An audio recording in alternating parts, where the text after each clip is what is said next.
Yeah, I got to stop speaking the truth too much. Right? Truth, that's too much truth to power right there. Oh, yeah. we're recording live, but we had so much fun. You know, I had to start recording a little bit prematurely because we're joined by two very special guests, beautiful people. Beautiful people, welcome to another episode of Kiko's Freethinkers Forum, episode 127. And I'm joined by two repeat guests. If you all don't remember them from episode 28, CJ Rapp, known as Clark Rapp, and Jon Stasevich. Jon Stasevich ran previously as an independent for president of the United States, and CJ Rapp was his marketing strategist, his campaign manager, and all the 9 yards. And we're going to revisit a lot of different topics, kind of the inner workings of that campaign, his run for president. And we're going to talk about a lot of different issues too, maybe assess the presidential field as it stands now. There's a lot going on in the political world, obviously. We're probably going to get into a religious, philosophical type of setup. I don't know exactly where it's going to go, but we have a lot of beautiful topics in store for everyone today. And I know that this 127, I can't believe we're that many episodes in. I know this is going to be a banger of an episode. And I just want to say, gentlemen, welcome to the show. And thanks for accepting the invitation again. Yeah, thanks for having us, Kiko. We appreciate it. And we do love your show because the conversation's completely ad hoc and open. And you allow your guests to basically go anywhere they want to go with it. I think that's a little bit unique in the independent media. I think you stand out that way. Well, I appreciate it. And that was kind of the point. You know, when I started this forum, and people kind of know what to expect now, this many episodes in. And again, I appreciate the gracious words, the kind words. And I know my audience has had a good time along this journey with me. And hopefully we can keep these episodes going, 1,000 more in, 2,000 more. Who knows how much further this is going to go. But I just want to give a quick ad and say thanks to all the beautiful people out there listening.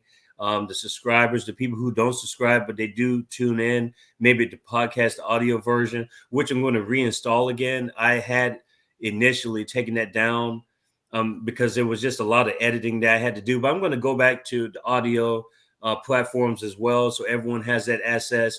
But this is a YouTube channel. We want to emphasize that component more. And I just want to say that we have a large international audience. As it stands right now, 49.4% of the audience is located outside of the United States. And so it's a testament to really the types of guests we get on the program and also the types of topics that we discover, geopolitical, worldly type conversations. It's really an inclusive type, diverse set of perspectives. It's not a particular ideology that we follow here. We, like Jon was saying, we kind of just let the conversations develop and grow and go in different directions. And that's the way I think organic conversations can begin and how they can potentially grow down the road. So that's what we want to do here. And I urge my listeners to subscribe. I urge my guests to share the content, urge their friends and family and listeners to subscribe as well, because that's how independent media is going to thrive. I've had guests in the past, high profile people, but won't share the videos. And that's totally fine. Everyone has their own agendas.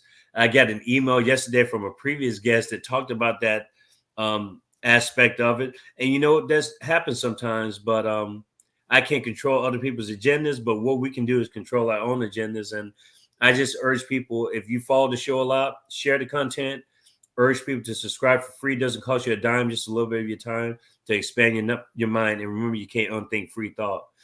I guess my first question will be to both of you all, just to give like a brief, like kind of overview of who you are, because some of the people may not know who you are in the audience, like some of the newer people who have joined the forum recently, because that was episode 28. So we're talking about almost 100 episodes ago with the last time we spoke on here. So we know about your presidential campaign, Jon and CJ. Can you kind of give people more or less who are not in the know as much who you are exactly? A minute, 2 minutes, both of you all. Go ahead, Clark. You want to go first? Oh, sure. Well, I'm a digital marketing professional. I kind of developed holistic digital marketing, which is all inclusive. But I don't want to speak geek to the audience about website development and SEO and social media and online reputation management. What I do is I provide consulting and business process outsourcing to basically give people their lives back. Uh, Not everybody has the skills and the talent and the inclination to do digital marketing, and to be able to pass that off to somebody, so you don't have to do Yelp reviews and Google reviews and Facebook posting and yada yada. Business process outsourcing allows you to focus on your core business and basically spend less time for a better lifestyle, quite frankly.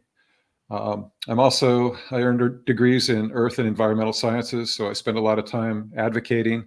I like being behind the scenes. I'm not very comfortable being with celebrity status, so to speak. I helped develop the first built green program in the country, technically the world, back in the early 90s with the Home Builders Association of Metro Denver in the Colorado Front Range, which has now become the Green Building Council, the LEEDS program and such. We did the initial work on that. And now here in Michigan, I've moved from Colorado to Michigan. I'm not going to get into that since I only have a couple of minutes, but my intention is to build an eco retreat that is completely self-sufficient, renewable energy, growing domes for food production, a little bit of livestock. Geothermal is an amazing potential here in Michigan because of the sandy soil, so it's easy to dig and bury pipes for the geothermal renewable energy for heating and cooling, and basically build a tiny home community. So that's kind of my intention here in Michigan. And the big difference between Michigan and Colorado is water. And water is going to be one of those critical resources that is going to get more and more obvious to everybody, and it's going to be a scramble. And Colorado's on fire right now, at least the Front Range, 4 fires along the Front Range. And unfortunately, after fires, the critical watersheds are destroyed, which means, the water cycle is getting messed up. And I'll pass the baton to Jon on that note. Water is critical. All right. Well, first and foremost, I'm a father, very proud of my children. I have 5 grandchildren, and I'm also very proud of them. My son is a physicist. My daughter's a speech pathologist. So in one way or another, both are contributing to the world, making it a better place, in my view. And my grandkids are all well-adjusted, well-educated, and in a variety of different activities. Professionally, I started in the automotive industry. I have a degree in automotive technology, and I want to be a technician at an automotive plant. And then for about 25 years, I worked in the computer and software industry, ending up in software and software consulting. And then finally so I had a degree in digital electronics that started me in that field. And then I went back to school. I was 55, and I got a degree in nursing, of all things. And I became a registered nurse at the University of Michigan Hospital, where I worked on their neurology unit for about 9 years. And that was one of the most rewarding jobs I had, working with some very professional people, doctors, nurses, speech pathologists, and so a variety of health professionals. And we were able to, I think, help our community here in Michigan and in the region through that. So I'm very proud of that. And before that, I was in the military. We had a draft during the Vietnam era, and I was a conscientious objector, which was something that I highlighted in my campaign, particularly given the fact that we've been involved in all of these perpetual wars for profit, mostly due to capitalism for, most of my lifetime, basically. And so that's basically my personal history. Well, just with that background there, it's interesting. CJ kind of went to the environmental. issues, and we're going to maybe come back to that topic because I think that's important when we assess just what people's agendas are and exactly, you know, we don't really hear that at all when we talk about like a broader scale, like political. I feel like those types of issues have become more or less, I don't know, they've really reduced like the essential issues to, they put them aside basically. And it becomes a focus on personality disorders and personality conflicts versus things that are actually affecting us, you know, our daily lives, you know, water, food, shelter. I mean, you don't even hear this stuff on the campaign trail hardly. You hear more about who people are sleeping in bed with, who people are having affairs with, and it's the things that aren't even related to what everyday people are really going through, you know, with these high gas prices and just the energy cost and everything else. It's just like, where did that conversation go? Everything is just culture war and this and that. I've never seen anything like it. And some people would say that this is a signal that the U.S. empire has come to an end, or it's at least on the verge of collapsing. Not only that, but also the economy is, you know, in some trouble too, potentially.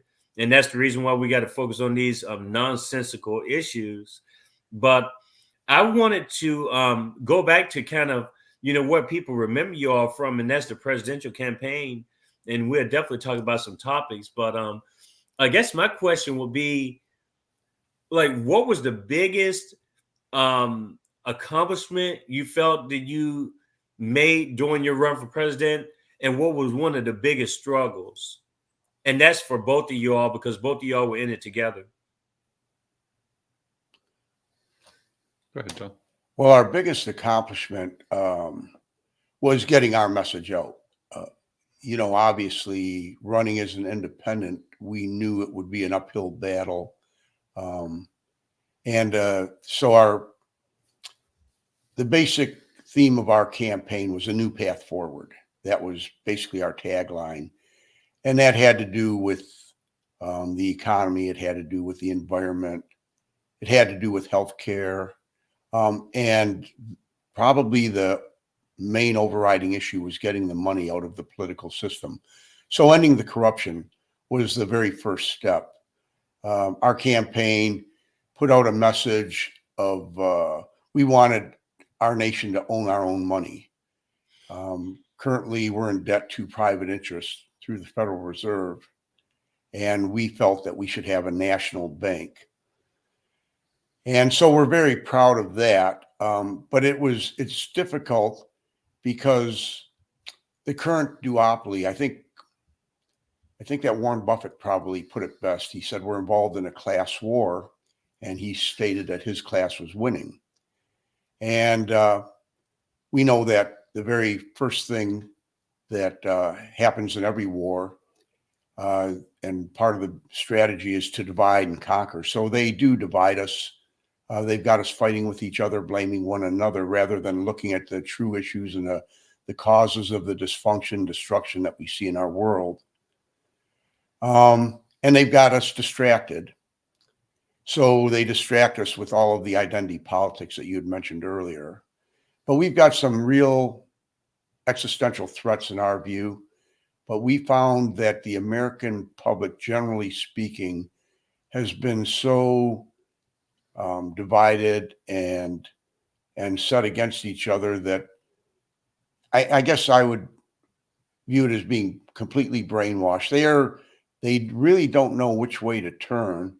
And their fundamental belief is that they can't elect anyone outside of the two-party system. So the two-party system has been very effective at pulling people back in, and they use fear tactics to do it. So people aren't voting for what they want when they vote for a presidential candidate in either party. It seems to us that they're voting against who they fear the most. Lesser of two evils. Oh gosh, don't you all get tired of hearing that, CJ? But that's it. My biggest takeaway, quite frankly, you know, kind of being behind the curtains and being kind of a geek and a technologist was, you know, John's principles were pure and true, and he wanted to do, small scale, like Bernie Sanders. And we both kind of knew deep down that what we really needed was like a $1 million donor, and that would have made the difference, because we're dealing with a monetized political system, because essentially it's a centralized control system, and it's designed to consolidate wealth and power for the few at the expense of the many. And I know a lot of people have heard that before, but it's true.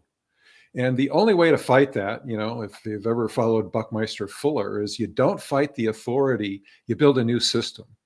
And that's my intention here in Michigan, is to build something without any dependencies upon the centralized control systems, which, includes everything, the grocery stores where we buy our food, try not to use a bank if we can get away with it. Certainly the power companies, to truly be, well, I guess the best way to put it for both ways is self-sufficient, and the conservatives like the term self-reliant.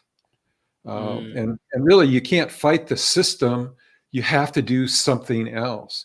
And everybody knows that if we were to have a national strike in the United States and nobody spent anything for a week to 10 days, the system would crater. It would fall apart. We could bring the oligarchy to their knees. 10 days. But, we're so divided. They'd get one side going, you're a bunch of idiots. No, you're the idiots. Oh, you're the idiots. No, you're the idiots. And the message would get lost. And that was part of our frustration with such a monetized system, is that, why does Trump get so much free publicity? The guy's dominated the airwaves for 8 years now. 8 years. Didn't we conclude more or less? I mean, we kind of felt that, people have gotten to the point where their power has been diminished. I mean, mathematically, if you look at it, you've got a handful of oligarchs, capitalist oligarchs, that essentially own the political system. They own the media, generally speaking, so they can control the message completely. And of course, they own the economy. I think, something in the range of 85% or so of the S&P 500 are owned by a couple of large investment firms. So the wealth has really been concentrated, but people don't feel that they have the power to change things. So as an independent, when we went to them and said, we don't really want your money, but we need your vote, we need your help, a lot of times we were rejected, not because we didn't have the right message. They did believe in what we had to say, but they didn't believe they'd had the power to change anything. And so naturally, they weren't going to act on that. Why would they spin their wheels when they know we're going to lose? So before they even started, they already knew that it was a losing battle in their mind. So once you believe that you can't do something, you're going to kind of like either completely drop out, which a lot of people have done, or you're going to fall in line with the established duopoly. And so that was our biggest challenge. Clark mentioned he wished we had gone. We wanted our funding to come from average people. We wanted it to be small donations. And so I had rejected going to millionaires or multimillionaires. And we even talked about a super PAC, because with Citizens United, we could have set up a 401k and avoided taxation, and with the accumulation of wealth. I mean, there's your model right there built into the system, right?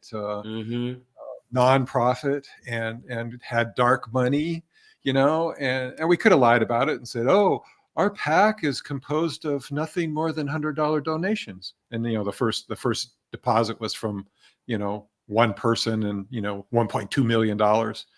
But, so sometimes your morals can become your worst enemy in a corrupt system. I mean, it's like, where's the payoff for being a good person?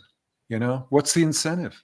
It's really frustrating. We've had a lot of conversation in retrospect. What could we have done? What should we have done? And we talked about maybe we should have gone after some of the big money, which would have been going against the principle of democracy, having the small donors make our campaign. So, it's always it's always easy to second guess after the fact. But I think the fundamental thing comes down to the idea that people, generally speaking, don't feel they can make a difference. There are a lot of people out there who are comfortable enough, and we live in a culture that's individualistic. So people really look at their own interests, what's going on in their lives right now, and they want to focus generally on their families, and they want to be happy. And politics can be pretty depressing. So I can see why a lot of people want to avoid it. And they do avoid it largely. A lot of people have dropped out. I don't know if we could actually give anyone in the future advice. We did say that we need some younger people to get involved. I'm 73 as of yesterday. So I think that we talked about someone maybe in the range of 55 to 60 being the ideal age. Yeah, I'm 68, so as far as I'm concerned, I'm over the hill too. Yeah. So the future is in the hands of younger people, and I'm kind of optimistic. I think that there are a lot of really bright, talented young people out there, and maybe we contributed in some way, our campaign, to delivering a message of hope that we could actually accomplish this. And we'd like to empower people. We'd like to, I think the young people are feeling that, there are some big challenges that they face. And I hope enough of them will come together. But we have to get beyond this economic system that essentially is so unjust and unfair and doesn't really work for the average person. And that's not just true of the United States, but that's globally. There was something you all said, and I know that this may be a lot to take in, but there will be a question coming within this commentary. But you all have mentioned Trump, and I tell you, it almost seems from the vantage point of Kiko's Freethinkers Forum, contrary to what people may think on the surface, because we try to look at things like we try to anticipate things. That's the best way of putting it.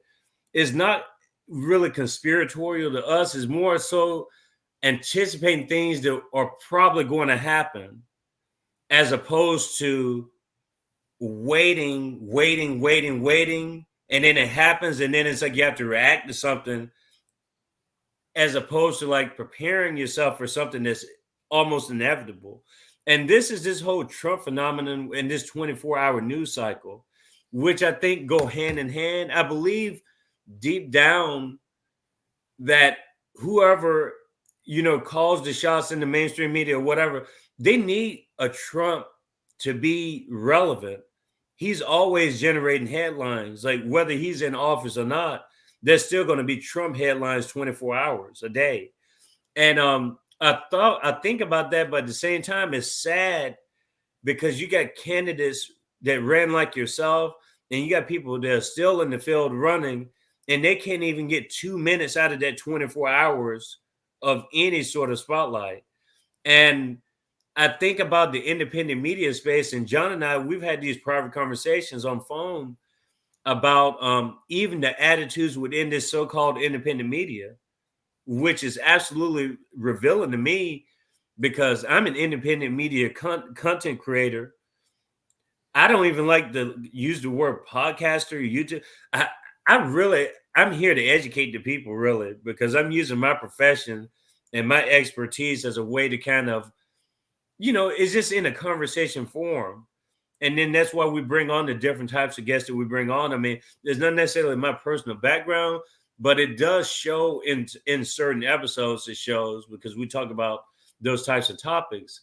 But it's the uphill battle of divisibility. Like I got an email the other day about a guest talking about coming back on the show, but they didn't understand why my views were so low recently. And I said to myself, a lot of this stuff is out of my control. And maybe CJ can kind of speak to this, how the algorithm is against independent media creators, and especially political content. The stuff that we're talking about now is not something that's necessarily going to be clickbaity. It's not something that people like to really discuss. John alluded to it. People try their best to sidestep politics. But it's funny now, the people that I talk to now that normally wouldn't give a damn about the politics, now all of a sudden everyone has an opinion about politics because it's political season. At the high season, it's the presidential cycle. It's only during the presidential cycle, it seems that some people who normally just wouldn't comment on things at all, now they all of a sudden have an opinion about it. They come out of the woodworks. And there's just so many different dynamics at play. But I think that news cycle also plays into those people almost becoming reactive to things as opposed to proactive in their thought processes, because that news cycle is like, okay, I got to say something now because I got to be a part of this frenzy too. I can't just sit on the sidelines. I have to join one of the sides. I have to be a part of the team. I have to be a part of the show. I got to let people know I'm in the K Hive now. I'm a Kamala Harris supporter. I'm a Trumper. It's just, that's the frustrating part about this whole situation. Like, even the independent creators themselves, they dedicate almost all their commentary to Republicans and Democrats, and they won't even bring people on like yourself. And I just question how sustainable is this quote unquote independent media model if people aren't really being true in principle to what they set out to create in the first place. Well, I've often questioned by bringing on people like myself or like, average people, that doesn't necessarily help them expand their audience. And if they can bring on people like Trump or Harris or some people that are celebrities already, so to support independent candidates in the political arena maybe in some ways works against their own interest, their own economic interest. And in capitalism, we really have no choice but to look after our own economic interests. It's a competitive system. Everyone's competing for the dollar, And so I don't blame individuals. And we've always tried to stress that it isn't individuals that are the problem. I don't agree with the way certain people act, but I understand why they act that way. And so we see the problem as systemic. And the root of the problem we felt was, capitalism, which we think is inefficient and ineffective, because essentially one thing that's required of every capitalist is to generate a profit.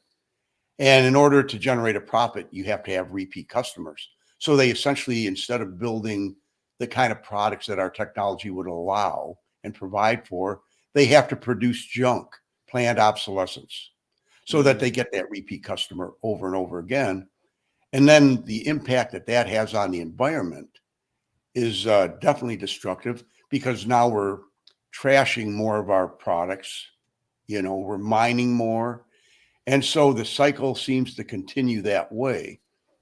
There are other cultures that are not as individually focused as the US culture, where it's all about me. In Japan, as an example, my daughter-in-law is Japanese. When she makes decisions, she thinks about the community, she thinks about the family, she thinks about the globe, everyone in the globe. Given the kind of threats that we're facing today, I think we have to go more in that direction. And but that's very difficult in a capitalist economic system, because we do have to survive. So people will say, well, John, you've invested money, so isn't it hypocritical of you to criticize capitalism? No, I have no choice but to do that in capitalism if I'm going to survive economically. That's the way you do it. But so we have to focus on what could we do better than the system now that concentrates ownership, wealth, and power. And our platform talked about something that Richard Wolff talks about a lot, Professor Richard Wolff, which is worker co-ops. The kind of co-ops where the ownership goes directly to the workers themselves. So every worker having a share of the corporation in which they work, or the enterprise in which they work, one share, one vote, and they elect a board of directors.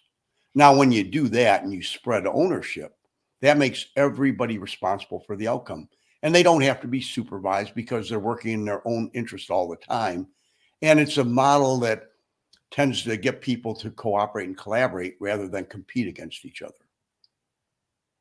So that's the way we think it has to go. In order, well, and given the threats that we have, like climate issues that are global, we have to end the tribalism, the nationalism, and I would say religious mysticism, because I would say the religious community, they're very divided too, and they act, they basically think that their way is the only way. And so there's the in group, and then there's the out group. So the Catholics versus the Protestants versus the Methodists, anything that tends to put people in tribes where you've got the in group and the out group is this tribalism is dangerous. Nationalism is another example of it. So in order to solve these global problems, the world is going to have to come together. I'm seeing that if there's a revolution, it is global now. I think working class people all over the globe are starting to see it and seeing that we have to come together. The United States doesn't, as a nation, we're not a part of the International Criminal Court. So we are essentially not even a nation that believes in the rule of law at an international level. We're kind of a pariah. We're outside of that. So we believe, like many do, that this empire is falling and failing because of that, largely because of that, because essentially we put ourselves in a position in the world economically where we're always looking for what the advantage is for us rather than all of humanity. And so we've been at economic war with almost every nation in the world, including our own allies, which is a really crazy scenario if you think about it. But we have to come together globally in order to solve these big, big problems. And the threat of nuclear war is another one. AI, we don't know where we're going with that. How quickly should we be moving? Have we really thought through all the consequences? So there's a number of issues that are global issues. And I think that our hope is that humanity will come together and will stop all of the division. Like we said, this current system of ours is built on dividing us and distracting us, getting us to point the finger at one another rather than looking at the root cause of our problems. CJ, do you have any response to anything we said, and specifically like a question to you concerning, because you have experience in SEO and the feeds that you get just with the algorithms, the RSS feeds and everything else. Was there anything that you saw during the campaign that you felt was like an uphill battle just from a technological standpoint that went against the Jon Stasevich for president campaign? And just comment on anything that you heard before that question. Well, yes, very much so. I mean, everything is monetized. So, you got to pay the piper. You got to pay to play. I posted something just last week about, got a great image about all the forest fires in North America. I mean, it was dramatic. I mean, the big swath from the Rocky Mountains all the way to the Atlantic Ocean with flames. And this was, good information from NASA and the National Weather Service. And it went viral. I mean, it got shared over 500,000 times, 2 million engagements and whatever. I wish I could have done something like that for the campaign, but unfortunately, there was nothing that we could touch on that would do that. We didn't have the imagery, which is super important. And we didn't have AI. I've become kind of a master of AI, and now you can do some things and some imagery that people are like, wow, and they'll share it. But the real problem is people just don't pick something up, even though it gets them in the heart. They understand it and they go, that's right, that's true. And it's like, that's it. You don't get in the news cycle. People don't meditate about it. They don't pray about it. They don't give you money for it. It's like, oh, you're right. and that was very discouraging because, a lot of it was just common sense. It's not like we're, a couple of wild raving maniacs, death and destruction, like we hear from some people, there's going to be a bloodbath. Really? Really? I mean, it was very frustrating because if we could have gotten the traction, it'd be a different scenario right now than it is. And that's very frustrating on a personal level for me, because I've got the skills, the tools, and believe me, everything was deployed, and we'd get a peak, and then rather than a plateau, and then another peak and it plateaus, we'd get the spike and then back down again. Oh, then we discuss like the idea that people, well, when it comes to an independent candidate, they would say, especially someone that's not been involved in the system, in the political system, they expect someone to have experience. And that makes sense in a lot of ways. Like, if you have no experience, how can you do something, create a change? And so, but we would argue, and we did discuss that, having experience in this current system means that you're automatically corrupt. You almost have to be in order to be in office. So having that experience, by the time you get to where you can make a difference, you're basically working then against the people. So people, I mean, it's a legitimate question. Why should you be president? Why should we vote for you? What experience have you got? So I could talk about, we talked about our professional experience. We talked about our family experiences, our experiences in the military and in war, being a conscientious objector. And we thought those experiences were the kind of experiences that we actually need to change the system in the way it's going. And yet at some level, it works against the logic of experience is good. Well, it again, at the geek level, the behind the scenes, the SEO, the algorithms and such, we really thought we had great keywords. Independent, I mean, my gosh, supposedly 47% of the American voting population are moderate independents. What is it? 23% Republican and 27% Democrat, and then and nonpartisan. Independent, nonpartisan. 3 words, right? 3 words that we thought would work. I guess nonpartisan is 1 word. So 2 words, keep it simple, stupid. And we thought we were doing all the right things, and it should have worked, but it simply didn't. And it's, it's also because the system is rigged. It's not like, the algorithms are not monitored, managed, and maintained and tweaked, if you please. Again, it's monetization. If we'd had enough of a budget, we could have gotten our keywords out there, because it's all about repetition. It's all about hashtagging and things like that. And that's why it's so frustrating with, watching the, Trump dominate the airwaves. It's just it's easy to get overwhelmed. There's something I want to say. You all are hitting on so many different aspects of what I'm getting at when we talk about the visibility sphere, and we've talked about the struggles of independent mindsets, not only independent candidates, but independent thoughts, independent mindsets, free thought. That is under attack. And it's not necessarily like, it's not an attack that's necessarily visible always. It's you can feel it, but you can't always point to it and be like, okay, that's where it's coming from. But it's the hypocrisy of it all, because people on the one hand, and I'm going to tell you this, I haven't told you all this before. I thought you definitely had potential. The potential was there. The interest was there under the Stasevich campaign.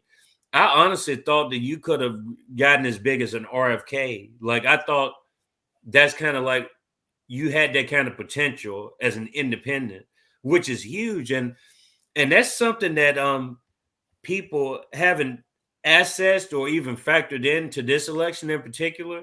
And I'm not saying that I'm voting for RFK, nothing like that. I'm simply saying that RFK Jr.'s presence has not been estimated. It hasn't been calculated into this election yet.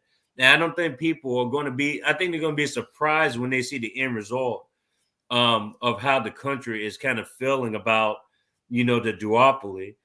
But something that Jon said that was really important, and something that really bothers me is celeb culture. I can't stand celebrities, honestly.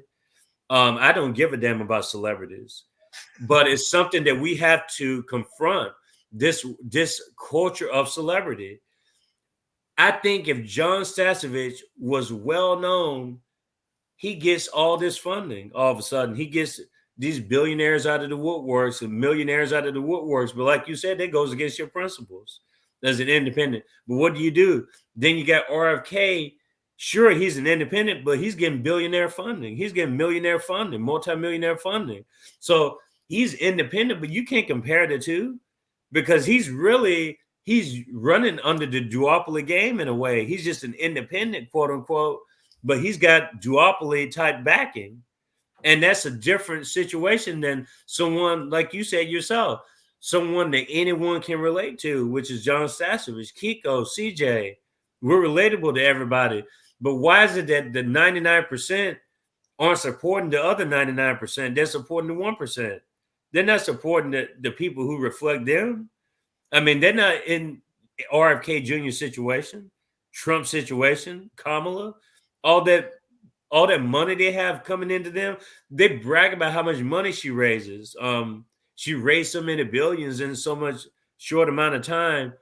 Like I'm saying to myself, I question people who support people like that. Is that a good thing? Okay, great. She can raise billions of dollars. Do you think that that's going to benefit us? And people I don't know where people's minds are. Their heads are up their asses. Because what makes them think in any world, maybe that's just the illusion of capitalism.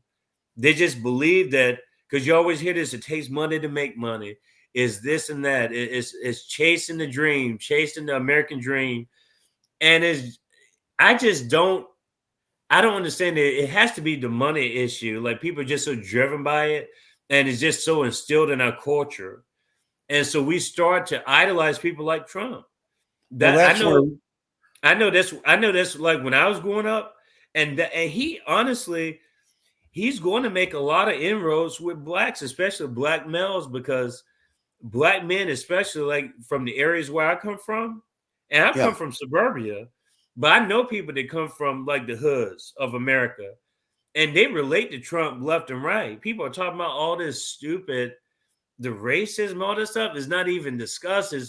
This dude's relatable, because that's what I want to be. I want to be like him. I want to be successful, because that's all. I don't know anything like that. What I know is just poverty. I don't know anything about making it. So I want to be that dude right there. That's his relatability to people that look like me. And that's what's not even factored in. People are talking about this other stupid shit. They don't talk about like, what do the people feeling on the ground? What do they feel? Not what you believe people should feel. Why are those people feeling that way? There's a reason why they feel that way. And I see liberals bad about this. Conservatives are bad too, but liberals are the worst at condemning people who don't share their views. And then somehow those people are supposed to think like them, because it's like, don't you understand that he's taking you down the path to hell? But you're not taking them down a path to hell too? You just don't like it because they're not choosing your path to hell. They're choosing another path to hell. But it's like, you can't tell those people how to live their experiences. They're telling you why they like this dude. And you're not even listening to what they're saying. You just simply trying to argue against, you can't argue against their experiences. That's been their experience up until that point. So you have to find another way to get your argument across. And I think that's where the liberal conservative paradigm dies, because they don't have any answers to those everyday lived experiences. All they can do is say, just fuck the other side, fuck them, support us. They don't have any answers to people who have different points of view. And I think people like yourself provided answers to people with different points of view. And that's what independent candidates across the board, I think, try to do. But those candidates just aren't, it's really suffocating. It is. And that's why I say electoral politics for me is tough, but I will always talk to people who are speaking outside of a system of hierarchy. I will always give those people a spotlight because I know that their heart's in the right place. Even if I don't believe that this system is going to work out, I know that those people are people that I can relate to. Yeah, Kiko, that the $1 million question is what are they thinking? Well, we act in accordance with our beliefs. So the question is, what do they believe? Okay. What do they believe and where do they get their beliefs?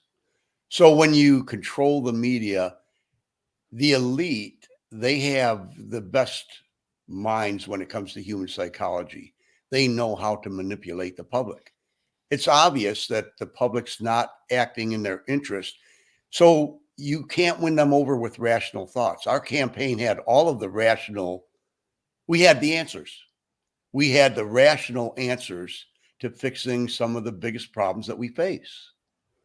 So you can't win somebody over with a rational answer when the conclusion they came to, they used all kinds of irrational arguments to get there, and boy, you cannot argue with the effectiveness of this political duopoly and the capitalist oligarchy that owns it all. You have to be in awe of their effectiveness. And so it isn't, it is what it is. We tear our hair out trying to figure out how can we change it. And again, we're getting back to that idea. Well, two ideas. One is empowering people, letting them know mathematically, you got like 8 guys that run the entire world economically. And then there's 8 billion people. I mean, you think about this contest, they've got it all and we get the scraps. So just mathematically, we should be winning, but we're not. Mm-hmm. Okay. Fact. You can't deny the fact. And that's why we're in awe of the fact that these guys are so darn effective at keeping us divided against our self-interest.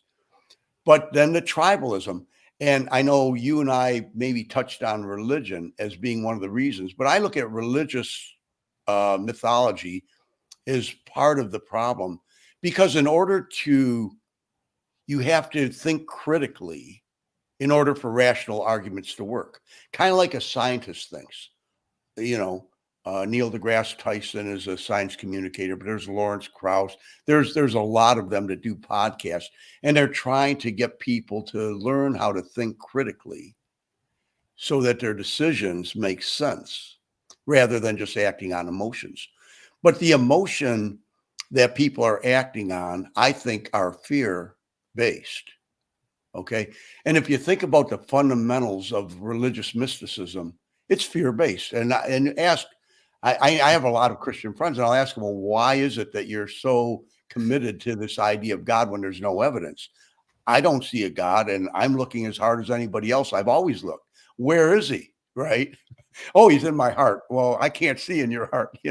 I mean, so the scientists are coming on board into the political sphere, and they're trying to get people to think more critically in determining what is true and what is not true.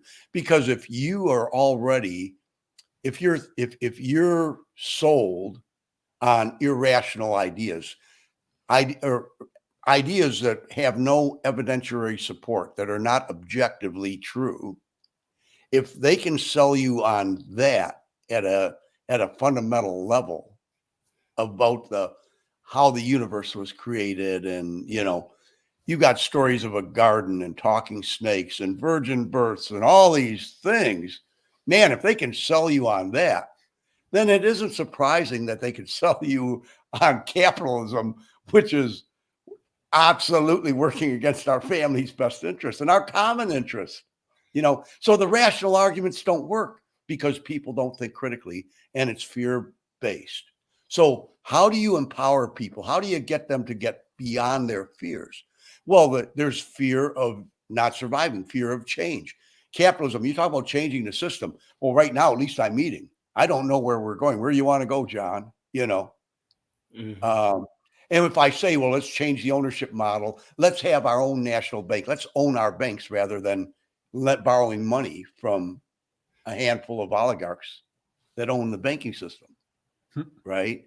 I mean, so those are rational arguments. We should control our own money. We should control our own resources. We'll be fine. We'll all be better. We should not compete. We should cooperate and collaborate in our common interest, the health and well-being of our families. That's a sensible argument, right? And yet you cannot get people to act in accordance with that. And I mean, we couldn't even get, we didn't want $100 million from a couple of guys. We wanted $1 from 100 million people. Right. $100 million, we would have won the presidency, We wanted it to be a popular movement. And we were also talking outside of nationalism. We talked about uniting the world. We didn't just want to do it for our citizens, for this country. We know that we can't do it alone, that these problems are global. So we talked about uniting with the working class around the world. So we're talking about a working class revolution. More in line with really what, like Warren Buffett talked about, class war. And of course, the first casualty of war is always the truth. So we get all these mixed messages. And because people don't think critically, they haven't been taught to think critically, they've been conditioned to believe without evidence. It's very hard to get those people to change their behavior because they're acting in accordance with their beliefs. They're not evidence-based. I got a lot to say, but I'm going to let CJ get into this. We can rehash the same things over and over and reiterate all we want. I did a personal debriefing, and there were two significant solutions, because I'm a solutions kind of oriented guy. It's like, you can't do that. I'm one of those guys. It's like, hold my beer. Let me show you how. Leadership by example. But those two significant things that we have going for us right now that are already in place is ranked choice voting and ballot initiatives. And if we'd have maybe talked more about those two things in Jon's campaign, we might have gotten more traction, because those are significant. I just looked at a document yesterday, and ranked choice voting is in probably 20 states now, and about the same for ballot initiatives. Now, just imagine if we had ballot initiatives at the national level, and everybody could vote on things like abortion. I think we need to be united on a lot of things at a national level. And I'm not talking about nationalism. I'm just talking about things in common, because like Jon shares all the time, is they become so good at dividing us up and having us fight amongst each other. I mean, there's got to be some things that we all, 99% of us all still agree on. Like, this is a great country, and it's got great potential. And it's beautiful, and the natural resources and things are wonderful, but they're being destroyed, and we all need to protect them, and we all need to work a little harder and make better choices of what we buy and the companies that we support, and yes, the people we send to office. And again, I'll reiterate and circle back around: ranked choice voting and ballot initiatives. Shout out to Fair Vote, and shout out to Star Voting. I'm going to get I've had these groups on before. Vinay Orikonde representing Rank the Vote, and I've had Sarah Wolk out of Oregon, the Portland area, to represent Star Voting, and I've had Sash come on, and I've had Duncan come on to also represent Star Voting. So I'm going to try to get, I think, 3 or 4 people on at the same time, so we can talk about RCP and Star Voting as a voting alternative methods. We try to do all this stuff here on the forum, and it really is important what CJ is talking about. But even within the course of that conversation, I think I've talked to them a couple of times. I want to say three episodes have been dedicated to those specific topics. But even RCP is not known to like a lot of these ignorant voters, and that's what I'm going to call them, is just ignorant duopoly voters. If you support third-party candidates, you're more likely to have known what RCP is, star voting, and these different alternative methods. If you just duopoly up and down, you're all about first past the post. You don't know anything about these alternative methods. All you know is, I'm going to pick this person, I'm going to pick this person, I'm going to pick this person, I'm going to pick it. That all goes into the mindset. But like you said, the more people that know about these alternative methods, the better. But even the mainstream is trying to keep that stuff on the wraps. And a lot of those methods are at the state level. They're not really federalized yet. But I think that's the game changer. It is definitely starting to spread. Like you said, about 40% of the country more or less operates with some kind of a system, RCP, whether it's at the municipal level, city level, or state level. But maybe that'll change the electoral politics game down the road.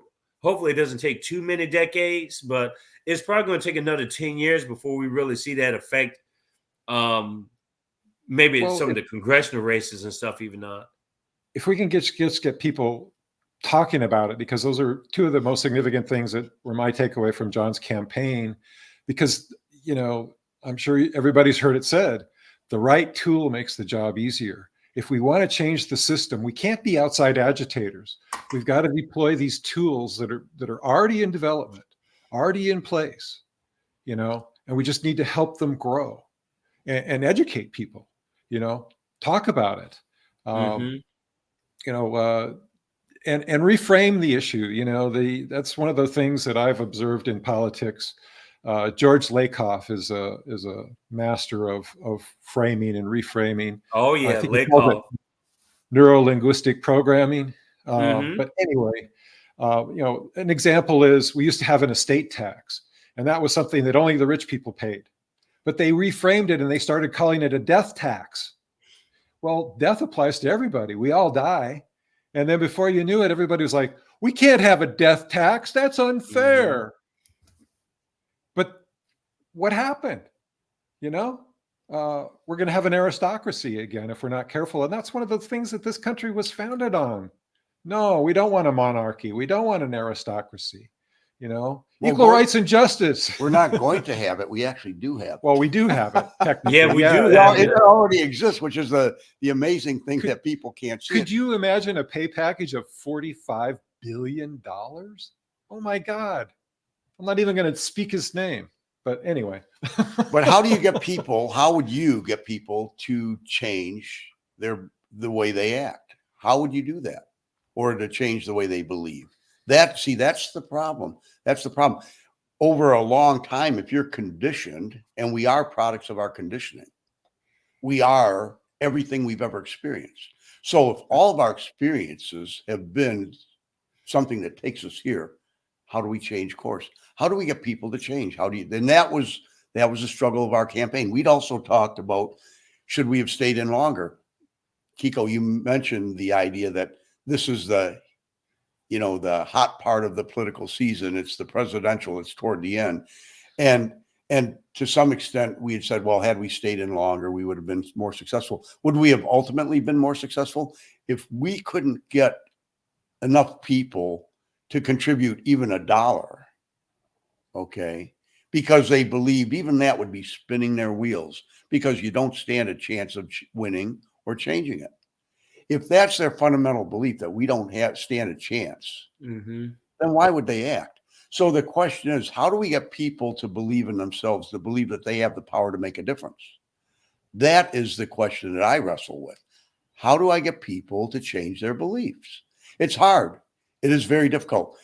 The conclusion that I came to is, it's one brain at a time. That if I could convince, let's say if I take on a task, I'm going to convince 10 people that this is the answer and they agree, and I'm going to ask them to go and speak to 10 others. Then it's 10 times 10 times 10 times 10. You get to about the level of, five times that, and you're talking hundreds of millions of people. So changing the culture is but we have to speak to one another.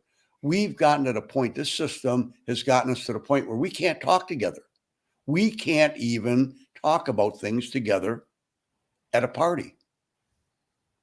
You know, people are fearful of change. They get defensive. They blame you. Why don't you see it the way I see it? It comes down to it comes down to human psychology. Okay. And, once people have their minds made up and they know the truth, that's when we get very dangerous. All of us. It's true of me. It's true of all of us. So once we know the truth, it's very difficult for us to go outside and start seeing the other point of view. So we are not open. We're not objective. We are more rationalizing than rational. We make excuses for our beliefs. We try to look for evidence to prove we're right. So we're more interested as human beings in being right than doing what's right or knowing what's right. Okay. I want to be right. And that's more important than knowing what's right. We have to somehow flip that, so that people want to know what the truth is. That's why I love these science communicators like Neil deGrasse Tyson, those people who are out there, Sean Carroll, who are out there trying to get people to think differently, to understand the scientific method, to understand objective truth and how we arrive at objective truths. And that's just the opposite of mysticism, where you read some text in a book and believe that's the truth. That's reality. That reflects reality. What we've learned about reality from science over the last 150 years would blow anyone's mind. It's much more amazing than any story you get out of any book. John, there's alternative facts. There's alternative facts. I don't know. I think the way I agree to some extent, but I think like I said on the phone, I still contend that you put a lot of emphasis on the religious mysticism component, because I would argue that politics is basically the new religion. Sports is the new religion. The news cycle is the new religion. Is not necessarily, I think it's a great analogy, but but the reality is that most people they have some kind of religious aspect. And it don't even have to be God or anything. It could be their sports team or whatever. Is their vested interest. It's the celeb culture aspect. It don't even have to be a church or anything.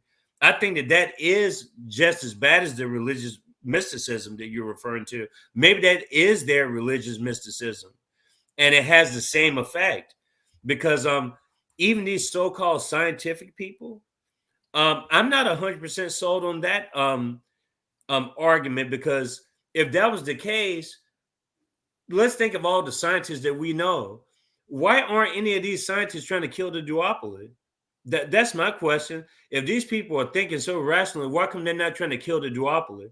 Why are they still just as susceptible to being bought out as anybody else, as the preacher, as the mega preacher? Because as individuals, we talked about this, because as individuals, they're dependent on the system for their livelihood. It's very difficult. It doesn't matter. So it doesn't matter what religion. At the end of the day, that just becomes a part of the individual person's culture at that point.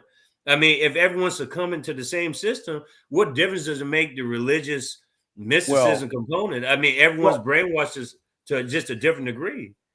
Well, we all are somewhat brainwashed, but I think the question is would be is how do you determine what is objectively true? How would you determine it? Okay, I know that science have their method for determining what the truth is called the scientific method. And it's something it's open, and it's based on experimentation and the results of that, and it's repeatable. So there's a method that's involved in determining what the truth is.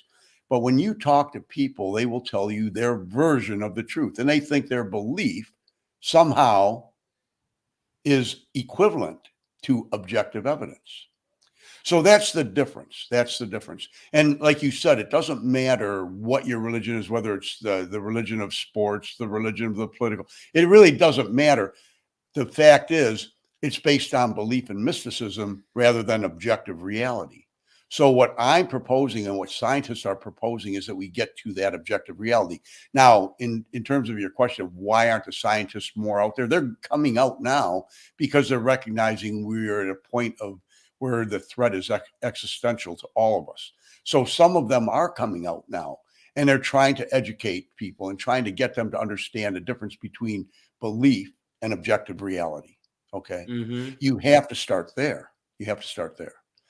So that would be, I would turn the question around to you. How do you determine what is objectively true? Okay. So these people that have these beliefs about Trump, oh, he's a wonderful businessman. When in reality, is that true? When the objective reality is that had he never done anything in business and taken his $460 million that he inherited, invested it in the market, let just some general manager manage his money that you would get when you're at that level, he'd be wealthier today than he is. Whoa. Okay. So that, what is objectively true about this man? Okay. Is he truly, he claims to be a Christian, but then you look at his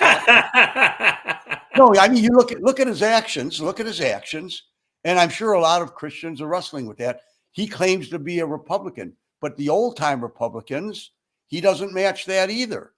So, and yet people are going to this man. Now you say to yourself, how the heck does somebody, buy this when it is so obvious to most rational people who believe in objective truth? Okay.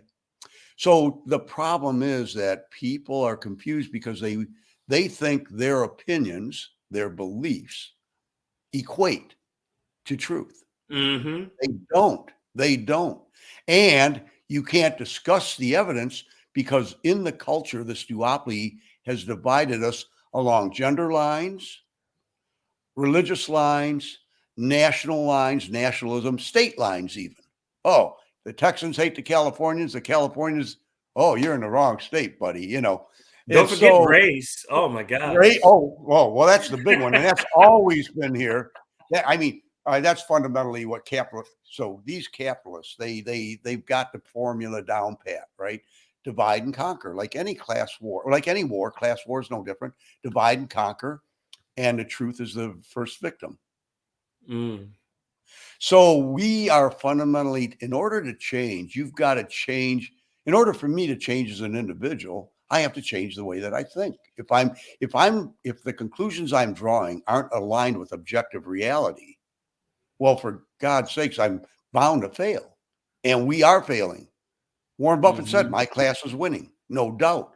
They've got all the technology. They've got all the money and resources at their disposal. Of course, they're going to win. So it is challenging to get a mass of people.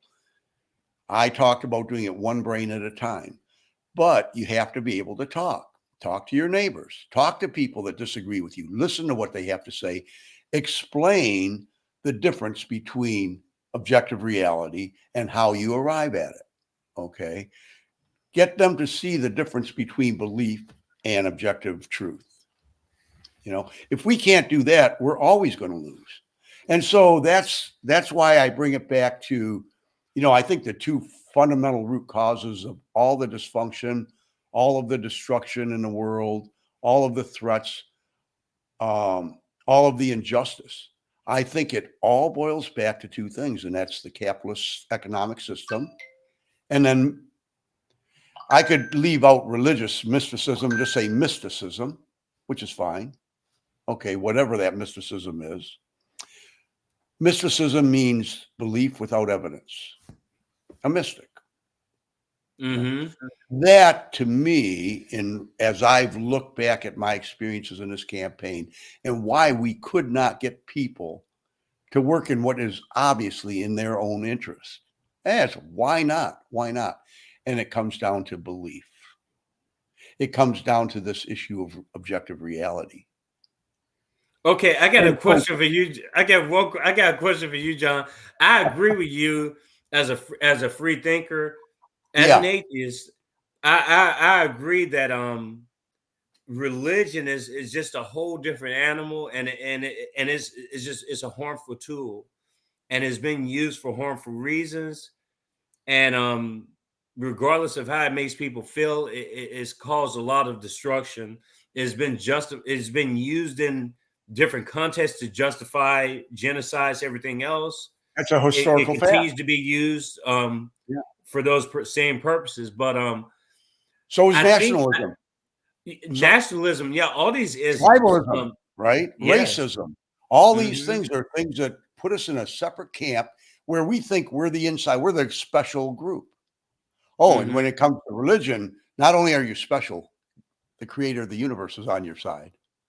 But How can you go wrong with that? How do you argue against that?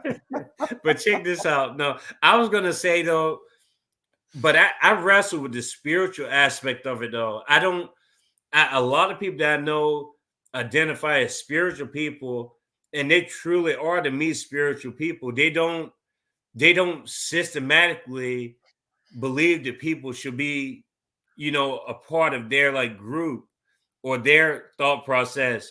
They're open-minded, but their faith to them is personal. I guess faith is the word. Maybe that's not the word, but they have like a hybrid type I think mindset. that's a good word, faith. I like that. Yeah. You're right. It is faith. Hmm. Faith means without evidence. Yeah. But I guess what I'm saying is, what would science say about as not agnosticism? Because we can't sit up here, and I'm cool with that. We're really agnostic. I mean, we are. We can't Yes, say for a fact, we can't deny or confirm. I mean, that's just the reality. And I think that's any right. atheist would agree with that. Well, Um, that's exactly right. That's the difference between people in science and people who are not in science. Now, agnostic might be a better word, and so we have to define our terms, okay, very carefully. But it is true that you cannot prove that there's no such thing as God. Okay, science mhm, doesn't do that. What science does is it falsifies things over time. So we start with a hypothesis, a theory, and then we start doing experiments and we look for evidence, supporting evidence to try to understand the truth. All right. And to the extent that the evidence comes in, it supports it over and over and over again, then we start beginning to call it reality or a fact or objective mhm, evidence or objective truth, right? So, um, so a scientist, when he gets to the point where he doesn't have all of that evidence and all that supporting stuff, then he'll say, I don't know. But see, that's where the religious community is different. They know the truth. And if oh you don't yeah, believe yeah, me, ask them. I'll tell you that God is a fact. Wow. mhm, How did you arrive at that? So there's a difference between a mystic, a religious person. They will not say, I don't know. They'll say, I know. It's God. God is the source. God did it. God created it. All of these things. And they've got all their stories, and every religion has their own story of mhm, creation, all of this stuff, right? But it's without evidence. And so they will never say, I don't know.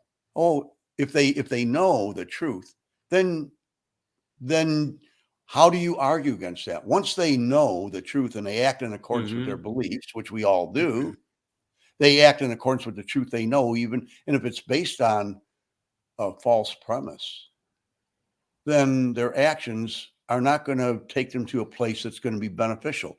And so that would be the explanation for a working class not succeeding, not getting our fair share of the pie.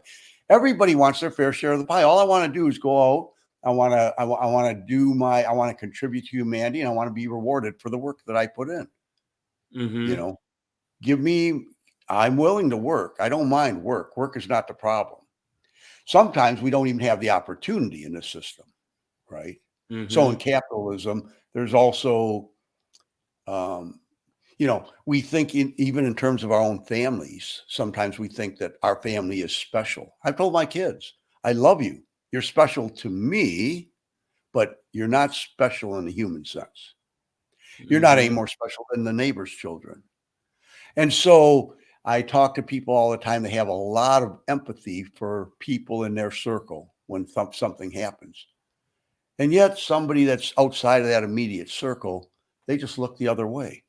I go down the street in the city oftentimes and I see a whole family sitting there, mother and children maybe under an umbrella, and dad walking down the meridian or down the boulevard with a sign that says homeless, please help. And everybody drives by. You know, where's the empathy? Where did that mhm. go? So there's a lot of explanations, but I think what it comes down to fundamentally is that people,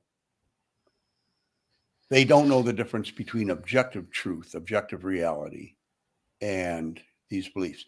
And then at the economic level is where it really hits home.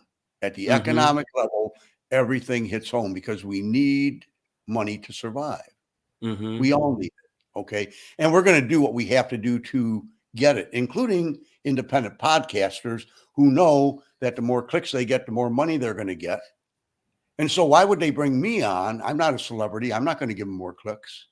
But if Trump or Harris today said, I want to come on your podcast, they'd have them on in a heartbeat, right? I might have the right message. So the message doesn't matter because the truth is thereafter in this system, you have to survive. And that means you have to look after your own self-interest.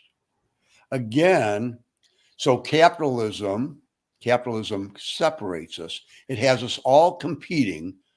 And unfortunately, if you're a working class person, you're competing for scraps, just to survive. And go ahead. I think you have to be, I guess my only thing that I advise, because I see the back and forth a lot of times when you put your posts on social media and I'll see the reactions on there. I'm just like, oh God. Like John's in the beehive today. He's in the hornet's nest today. And the hornets are out there in the droves. But I guess there's a danger. I guess, again, when we talk about experiences, it's different. CJ and yourself and me and the audience, we're going to have different experiences coming into this world. And I don't know if you grew up religious or not.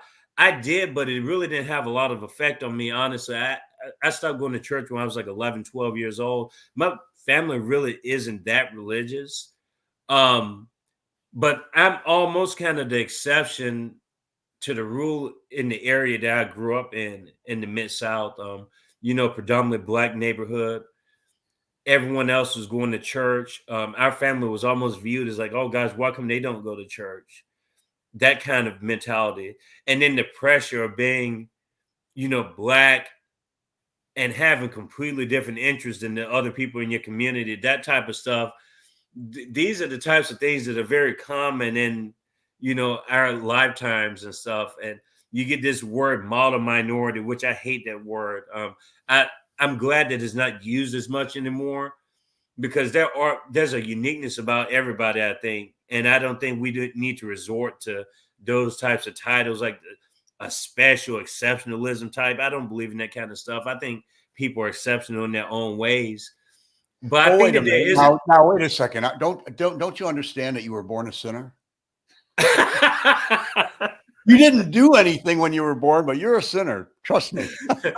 but I guess there's a danger. I still don't have a great relationship with science when it's too hardcore. And I say this not to degrade science or to deny science's truth and its value and everything else.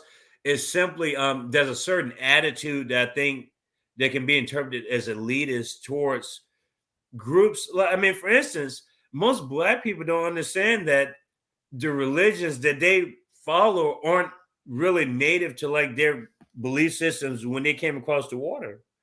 And we've talked about this with people on this forum before, people who follow Afro spirituality systems and indigenous spiritual systems that are completely different from the mainstream Christian Judaism, anything like that. To me, that's a different experience. And just getting people to understand, like, hey, you realize that you're practicing like white, like these people Christianized you and converted you over just like they did to indigenous people, or they tried to do to some indigenous people. And that's your view. You have the colonizer's religion. That's what you're practicing. You're basically being a product of history. And when people are colonized, it's not just the food that changes, it's the religion, it's everything that changes, the spiritual system, whatever it is, all that changes once you're colonized. And when you tell people that, they freak out. But it's like when you step back and you acknowledge that, it's like, okay, Kiko does make a point, because my ancestors didn't practice this religion. And but the science kind of, to me, it distances a lot from people. There's a lot of education levels, socioeconomic factors that aren't a part of the equation that kind of make me hesitate a little bit when we talk hard science, because the reality is that most people aren't coming from that vantage point. Most people have to get hard science. There's no such thing as hard science. Okay. See, even your language there, when you say hard science, there's only one science. There's not hard science or easy science. There's science that leads us to objective facts. Now, I know, but it's an approach. It's an approach to science, though. They aren't conditioned. And when somebody challenges their beliefs, they get, and they say, well, have you considered the fact that maybe your belief is not aligned with objective reality, objective truth, that it's a belief, and you try to tell them the difference. Well, they've invested a lot of their life in that. And so they're going to get defensive. Okay. So I agree that the approach is something that, I've been accused of not having the mildest approach. Well, Kiko, you brought up some one keyword that triggered me on two others, and that was colonization, specifically with indigenous peoples and such, because really the process of colonization is assimilation and indoctrination. And that's one of the biggest problems we have anywhere in the world. I mean, we were all taught as kids in America, I pledge allegiance to the flag of the United States of America every freaking morning. I've got it memorized. I've memorized it. I can do it in my stand sleep. Up when the national anthem plays. Oh my God, those guys are on their knees. What are they doing? And at the football games too. Every sports event. Oh, yeah. You got it. It's part of the culture. The assimilation and the indoctrination is really part of the problem. And I think about this stuff too much. I overthink everything. But keywords are critical, and I go from just being bummed out and frustrated to, well, what are the solutions?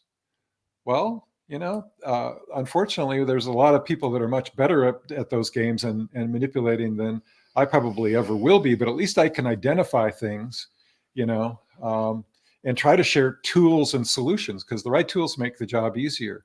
But the whole indoctrination thing, I mean, that's one of the conservative arguments about higher education.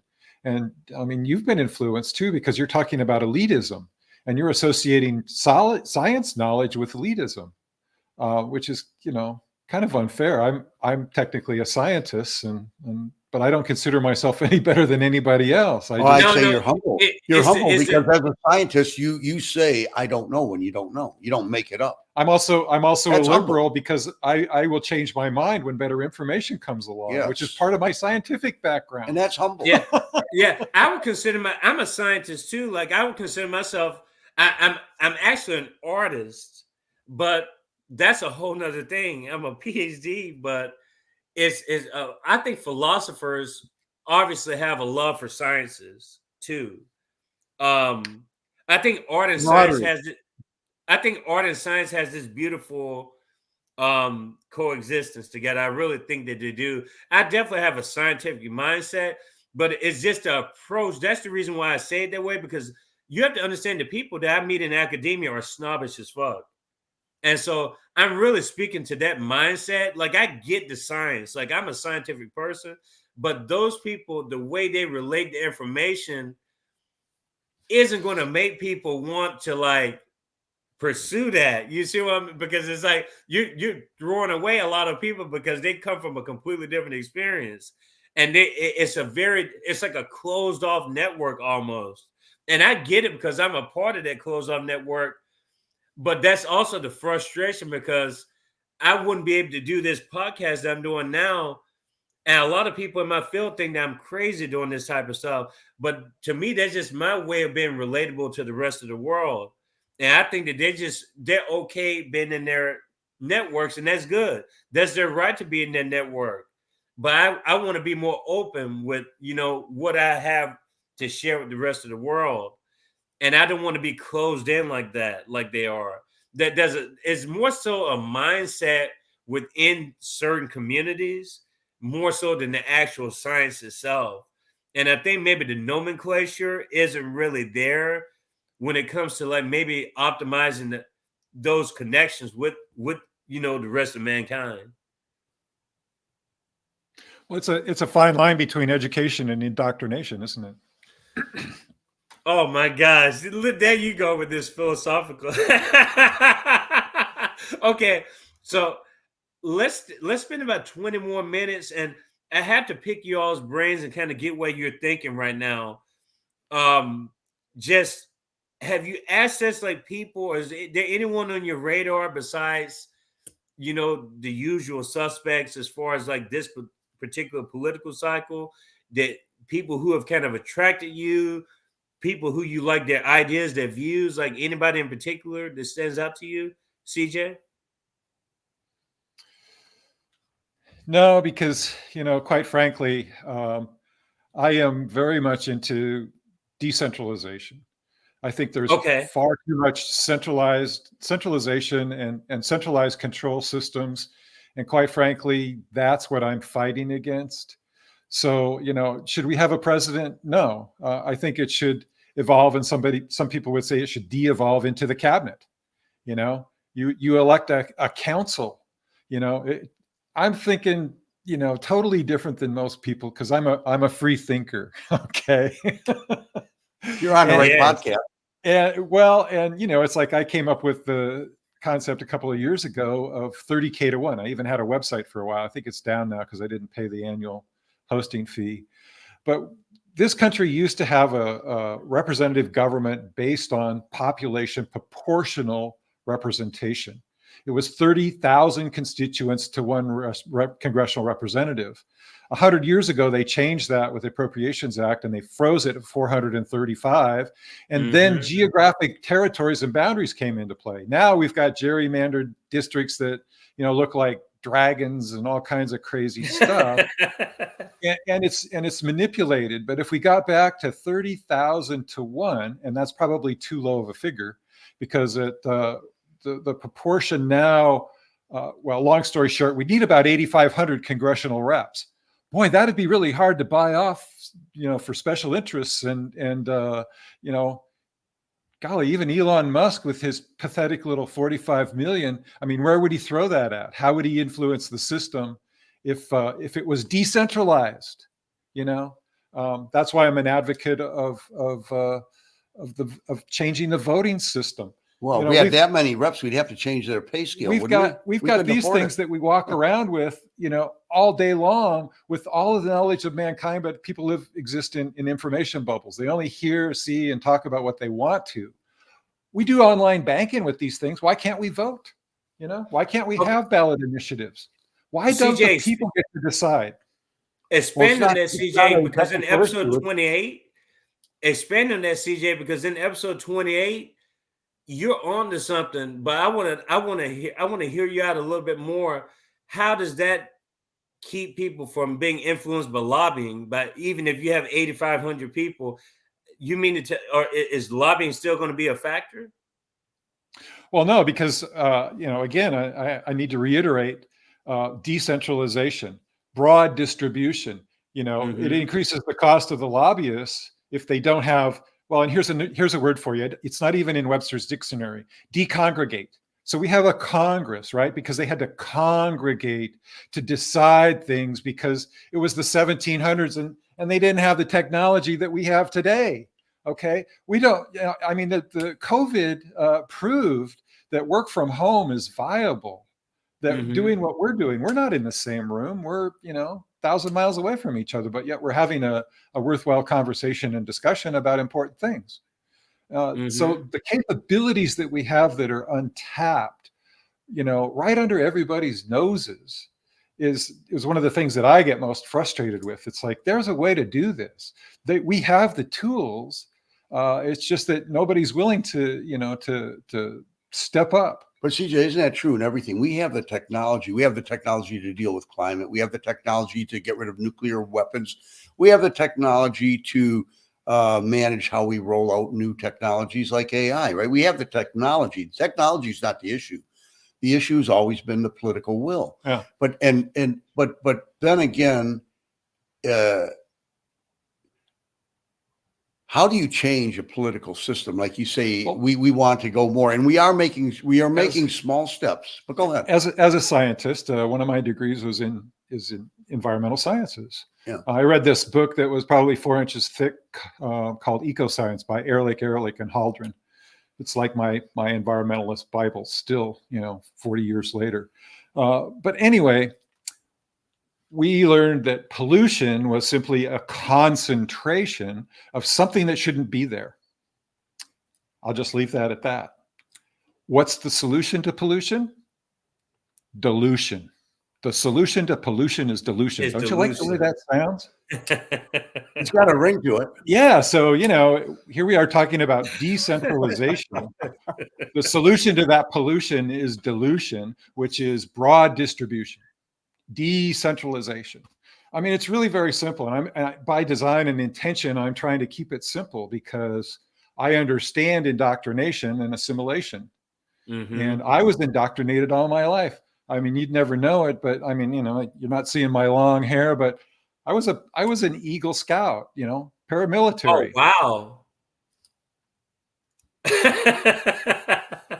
If I hadn't discovered women and marijuana, who knows where I would have gone in the military. Make love, not peace, man. That's hilarious. Or make love, not war. I'm sorry, peace. That's funny. But there's some very simple things, very simple principles that if we could ever get the word out and get it to go viral, it could change things overnight and on a global scale, because we do have that connection now. And that's one of my biggest frustrations when the airwaves get dominated by these manipulative idiots that, talk about a centralized control system. What is it? 6 companies now control everything as far as our media is concerned: TV, cable, radio, streaming. But they're all owned by the same people. Exactly. That's my point. So how do we get back to, well, one of the principles I learned about in college related to peak oil before fracking was economic relocalization. And that's a form of decentralization. I went to an economic development meeting here in Michigan and met all kinds of great people. And there was a guy that has he makes forms. His original company was made concrete blocks, for gardens, retaining walls and stuff like that. And the problem was it was too expensive to make the blocks and then transport them in a centralized system. And he came up with making the forms, and now he's making these forms so that people can mix their own concrete and make their own blocks there on site. Of course, you still have to bring in the sand and concrete and everything else and water. But I complimented him. I said, that's brilliant, because that is economic relocalization. That's decentralization. Micro manufacturing was the keyword that I gave to him. Micro manufacturing. I mean, what is it? Meat processing right now in this country, we've got what? 4 main deals. And what was the number last week? Boar's Head had some bad news from one of their facilities. And it was what? 17 million pounds of meat had to be recalled. 17 million. I can't even imagine. I tried to, and I'm kind of scientific, and, I can see volume and, things like that. And I'm like, what does 17 million pounds of meat look like? How many semi-trucks is that? That's several crazy. Thousand. It's got to be several thousand. But anyway, I digress. There's a lot of things out there that are very basic. You don't have to be real scientific.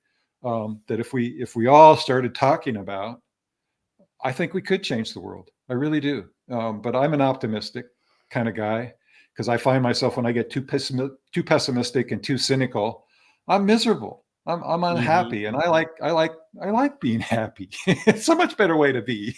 Well, we do change the world. We do change the world now. Definitely. But are we changing it the way it should be? Are we changing it in a way that makes it more just? And are we doing it fast enough? That's another critical question. Yeah, for sure. Jon, so what's your take on this? And I'm going to try to slip in another question because you guys keep bringing up the AI stuff. Here and there, there's allusions to AI and references, and I just have this overall thought about AI, and maybe you all can maybe enlighten me some when it comes to AI, because I think it's one of those things. It's like I hear World War III, this AI explosion, and it's like, is it ever going to optimize like quick enough to where people are going to take note? Because I know this AI already here, but is this just something that's just thrown in the media just systematically, and then it comes and goes here and there, and we'll never see the real effects of it? Or is it just like what exactly is the deal with AI? Like, how's that going to affect? Is it going to be accessible to everybody? Or is it going to be something that's just a part of an elite club?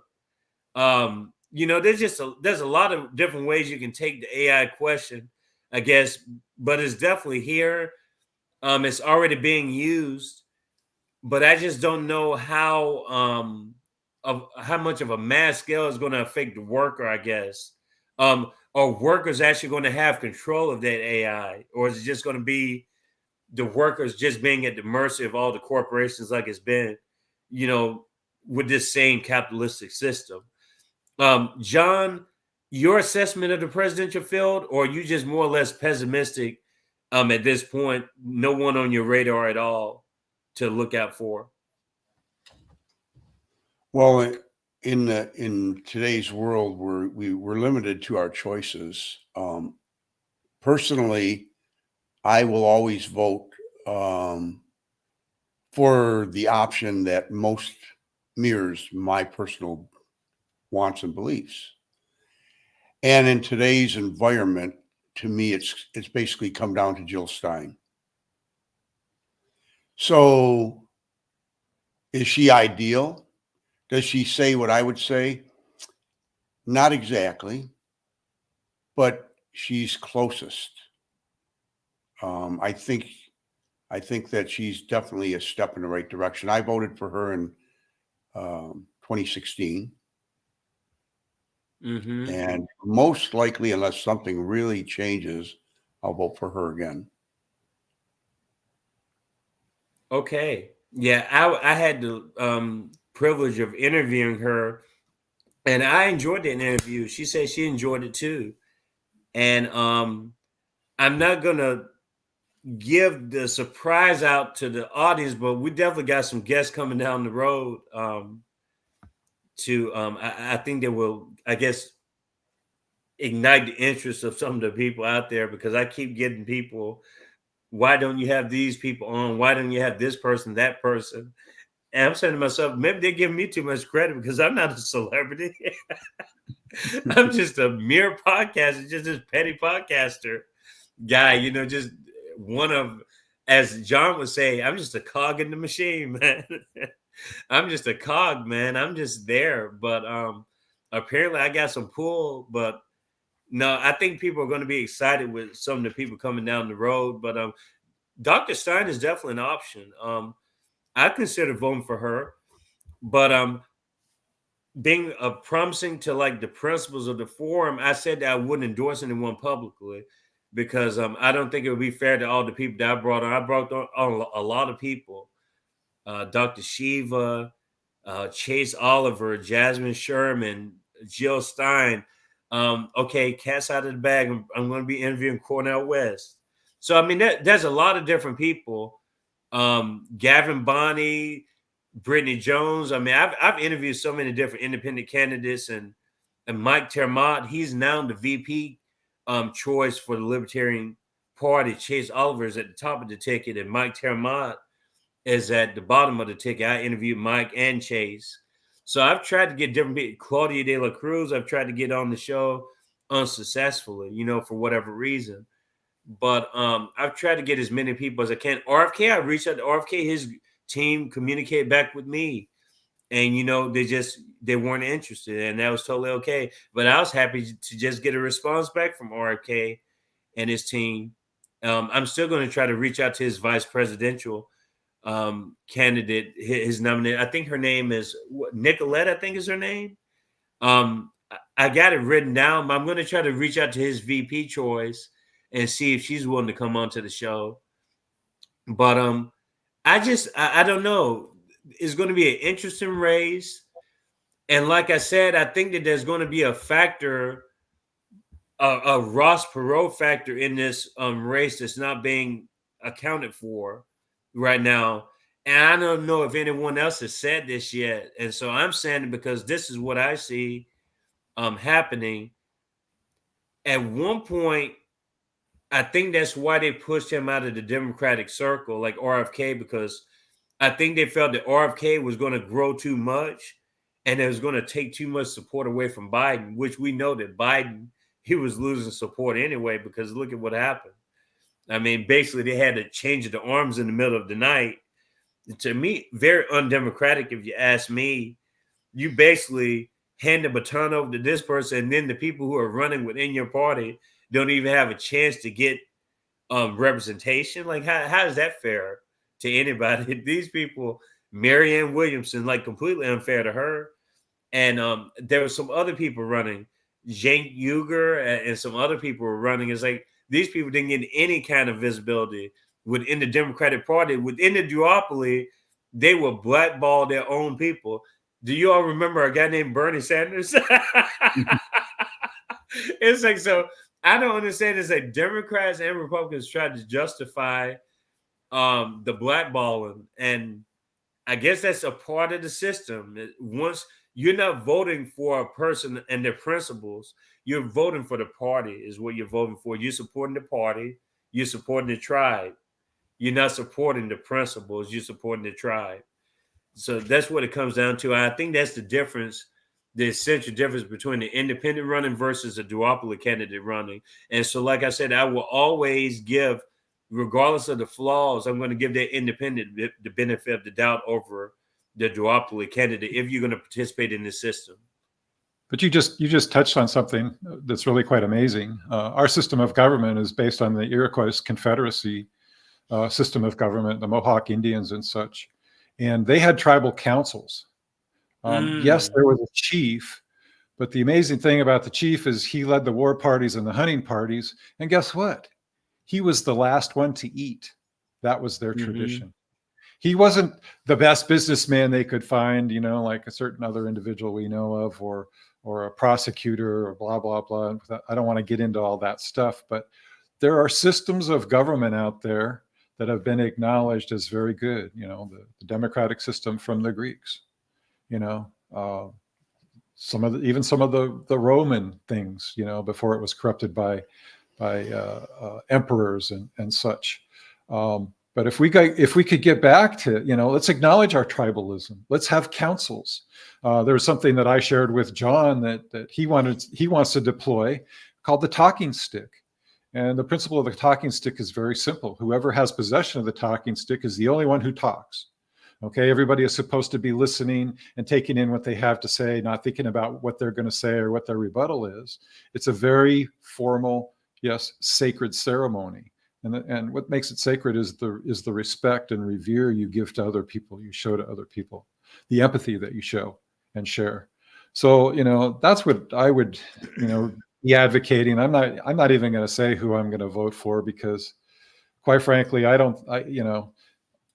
you're totally spot on as far as I'm concerned that it's tribal, and it needs to be dealt with more on a tribal basis with ranked choice voting, so there's more options and better representation. Well, our campaign, when it comes to the tribal thing, and we maybe we're guilty in a way because we do use the word duopoly, but our campaign was basically trying to explain to people that the duopoly it's an illusion, that we only believe we have one party, because both parties are completely owned and controlled by the same capitalist oligarchs. That's why capitalism is the fundamental, the root of the problem. Yeah. And as long as you have them own now, so if the capitalists own both parties, they don't really care which one emerges because the agenda has been set for both, and it's in accordance with what the capitalist ownership class demands. Mm-hmm. Okay. So, but we use the word duopoly, and even by using that word, what we're doing is we're reinforcing in people's minds the idea that there's two parties. There's only one party. Well, one of the words that we probably missed using enough was inclusive. We really wanted to be inclusive. We wanted everybody involved. We wanted to hear everybody's opinion and respect that, which is kind of one of the reasons I brought up the talking stick concept and sitting. The benefits of sitting in a circle. It's actually referred to as a sacred hoop by many of the Aboriginal indigenous cultures right here on this continent. No one sits in front of you. No one sits behind you. No one sits above you, and no one sits below you. Knights of the realm. Remember King Arthur? He always used a round table. King Arthur's round table. There's some wisdom to some of these, and I won't even get into sacred geometry. Okay, I can conclude with two questions. I promise it's just two. One's shorter and one's a little bit longer, probably to contemplate. Okay, the first question, both of y'all can answer, but is basically, do you feel like independent media treated you fair when you under your run for president, Jon? And you're also included in that, CJ. And the second question is, Jon, you kept alluding to like the threat, like we have a threat. I'm assuming that you mean we as the United States. And my question is, what is the threat? Is the threat us, or is the threat something else? Okay. Well, when I say we, I mean humanity. Remember that I kind of view nationalism. One of the things that I ran on is, bringing the world together, because when I talk about threat, I'm talking about existential threat, such as the threat of thermonuclear war. The people who kind of track the military and what they've done, and the evolution of the atomic arsenals globally. They keep taking us closer to what they think could end up being a war that would end life on Earth as we know it, certainly intelligent life. And so that's one of the major threats. Of course, the other major threat that's global is the climate. And people have talked about the tipping point. We see that there's somewhat of a debate of where that tipping point is. They used to talk about 2026, and Clark and I have talked about this often. We don't know exactly where the tipping point is, but we're quite sure there is going to be a tipping point where it's going to be very, very difficult. We don't have the technology today if we hit that point to return. Okay. Yeah, that's what I was going to interject is it's not a tipping point. It's the point of no return. It's where, no matter what we do, we're looking at a really bad situation.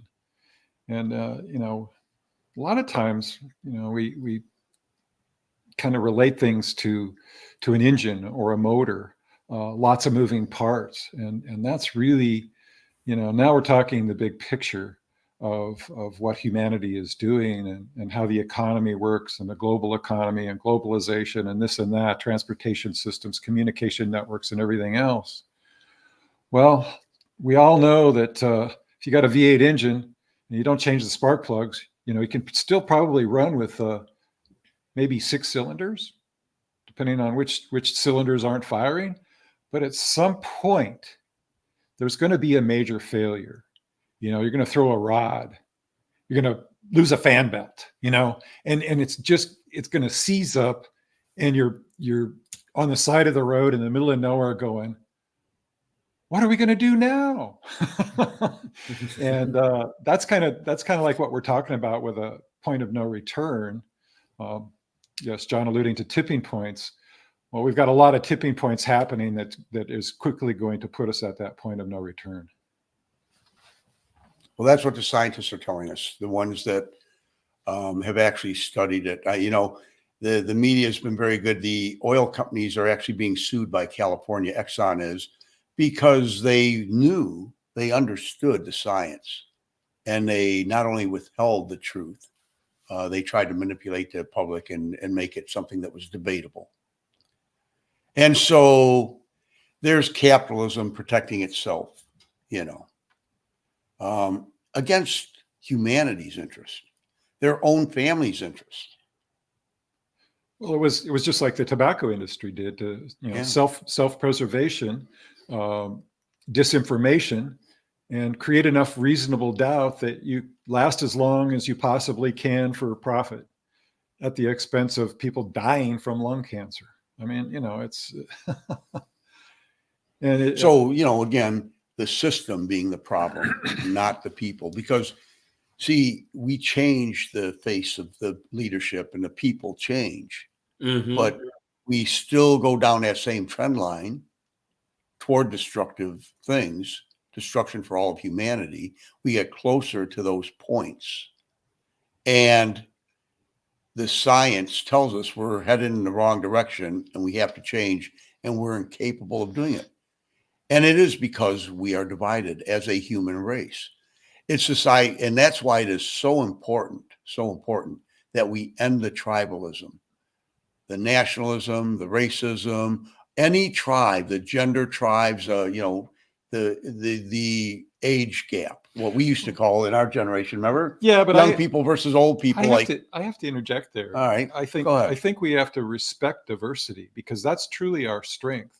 I don't think we're ever intellectually and such, we need to come together, but I think we need to, maintain our differences and just respect that. Oh, we do honor diversity. We do respect it, and diversity is our strength. You're right. That was a part of our campaign. But diversity of ideas, just like in science, you have a lot of different theories, and they go out and they try to prove what is right and what is true. It's great to have diversity. It's great to have diversity in nature, diversity in life generally, diversity of thought, completely open to all ideas, okay?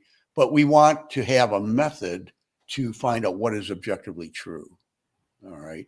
Now, it's objectively true that we do better when we work together.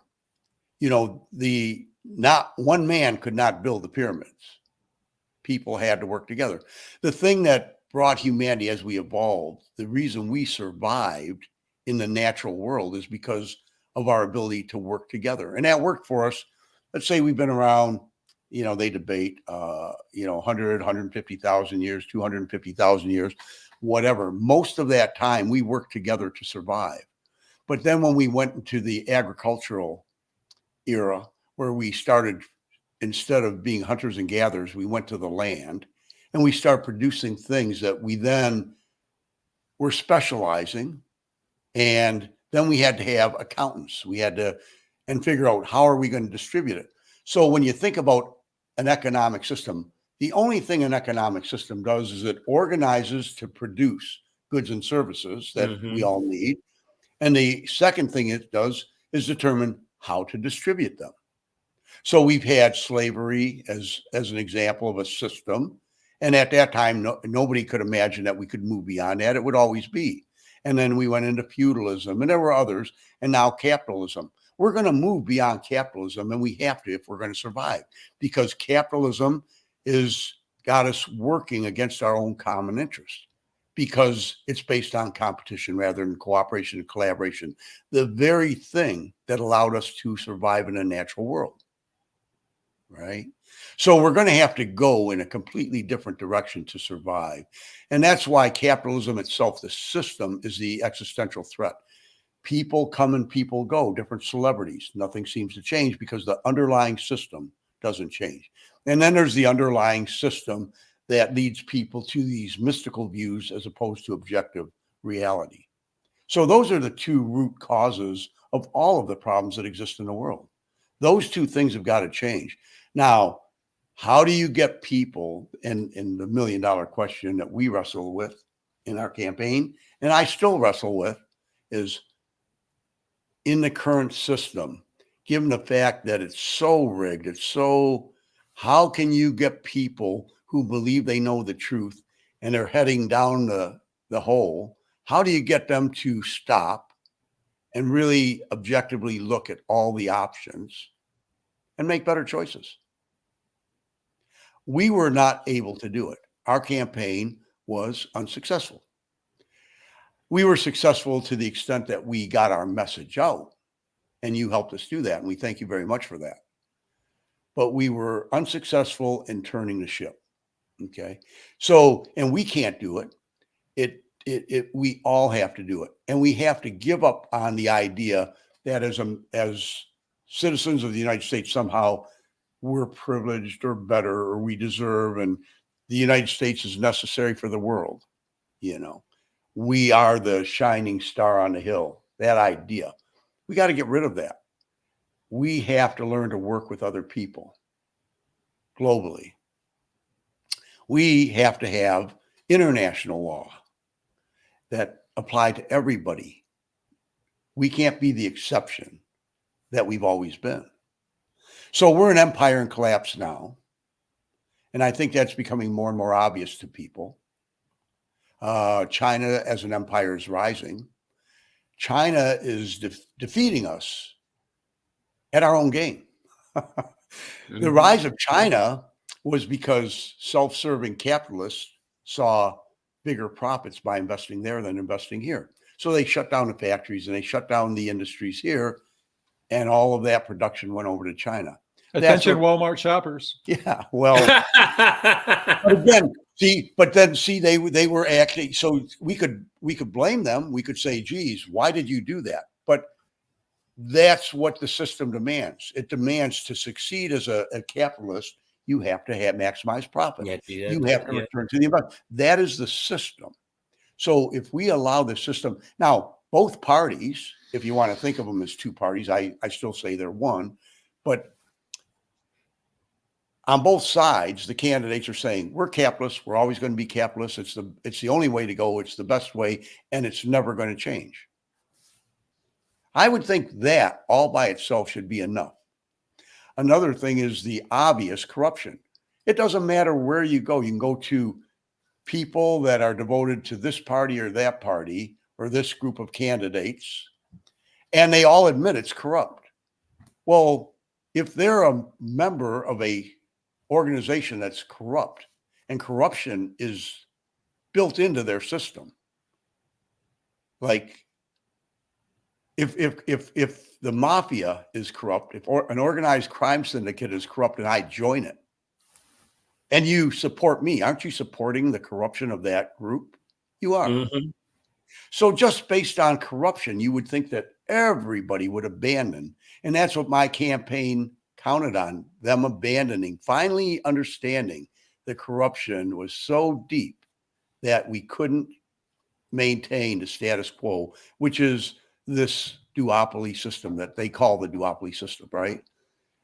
And so we tried to get people outside of that system. Let's leave that. We have to abandon that, and we have to do something different. And for us, different meant independent. We didn't even want third parties because it's still a tribe. Mm-hmm. Okay, it's still a tribe. And it's this tribalism that I fundamentally think is part of the problem. I tell you, what is two or one? And I've referred to them both. And that's part of a lexical, semantic type deal. I think it's more semantics than anything, but we understand what the 2 to 1 means.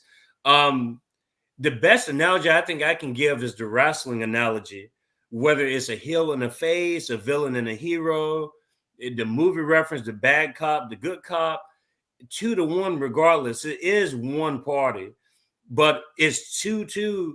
If you want to divide the brands up, it's 2 different brands, part of the same company. I mean, it's the same, Raw, SmackDown, the red team and the blue team. It's the purple team. Red and blue is purple. So it is 1 and it is 2, but it's still 1 at the end of the day. And that's kind of the game that's been played too. It's pretty because, oh my gosh, they're different. Democrats, Republicans. We split the brand up. It's still the same company. It's just different brands. You go to Kroger, they have the private selection brand, for the gourmet meals, and then they have the Kroger items. I mean, it's still Kroger. You're in the same damn store, just a different section of Kroger, the store. or out west, it's what called Super, King Super, or something like that. Derivative branding. It's the same thing. Guy. It's just they got different names. Walmart does this too. You got Great Value, which is like the bread and butter, the common, like the working class brand of Walmart, and then you got the more elite brands within the Walmart. It's still Walmart at the end. It's still fucking Walmart, Sam's Club. I mean, it's all Walmart at the end of the day. But it's a good branding tool, and they've been successful in branding these people as like this side versus that side, but it's still the same side. Like you said, it's still a coin, just heads and tails. But why would the oligarchy do it? Why would the oligarchy do it? Because if you don't have two, you divide us. I mean, naturally, we are one. Mm-hmm. That's the natural world. One humanity. Do we need, so we should, it would seem, have a single government to represent our interests, because in reality, we are one. But we're, getting back to assimilation and indoctrination. One of the primary things that we're taught is to compete. We're given grades all the way through school. We watch sports, it comes down to winners and losers. Mm-hmm. Darwin, survival of the fittest. Yep. You don't want to be a loser. You might go extinct. Well, at this point, we're all losers. Well, I mean, there's the competition that's fun, but when you make that fundamental to your existence, okay, that's where it's dangerous. We can compete with one another and in a friendly way. I mean, if you and I are racing a race and you do a better, I would be congratulating. Hey, wow, you really did a great. How did you do that? How could you show me? Help me to. So you've achieved your full potential as a runner. That's our system, though. We use competition. As the vehicle, if you please, or the methodology of getting from point A to point B. Mm-hmm. To use metaphors, I guess. But rather than compete, what if we cooperated? And I don't think there's enough models like that. I mean, it's like one of the most American things that we have that we gave to this world was the co-op. And there's still a lot of farmers co-ops when you get out there. And another example of that in the financial world is the credit union. Why are there national banks? Why don't people use the credit union? I mean, not to promote mine, I won't say the brand or whatever, but in Colorado, I still have my credit union because it came with a $500 personal line of credit. And if I run bad, if I'm doing a bad job with my cash flow and I need to dip into that, it's like a 0.5% interest loan, and I don't even have to pay the whole thing back. It can become, a $500 credit line. I'm sorry, but some of the big banks, the national banks, they don't do that. They charge you $35 again and again and again, even though there's nothing in your account. I mean, come on. But let's conclude. And I wanted to get you alluded to like me, and I definitely want to say that I've never gotten into an argument with a guest. I don't have any animosity towards any present, past, or future guests. That's not the point of this show, is to argue with people. Like, we don't do that kind of stuff on here. It's really like an open type discussion, and everyone has a voice. Like, that's the way we want it to be. And but besides myself, how was the Stasevich campaign perceived by other independent media? Just like, did you feel that there was like some kind of did you feel something differently? Did you feel like you were welcomed by all those different channels? Or was there, like, even within the independent media, do you feel like there was an obstacle that you had to kind of penetrate through? I'll answer that. We did a couple of press releases, and we got a bump, as they say. So we got picked up, and the information was disseminated about the campaign and such, but it was like it fell on deaf ears. So we really can't blame the media. It's just that we weren't, in the industry, sticky content. I'm sure you're you're familiar with that term and that concept.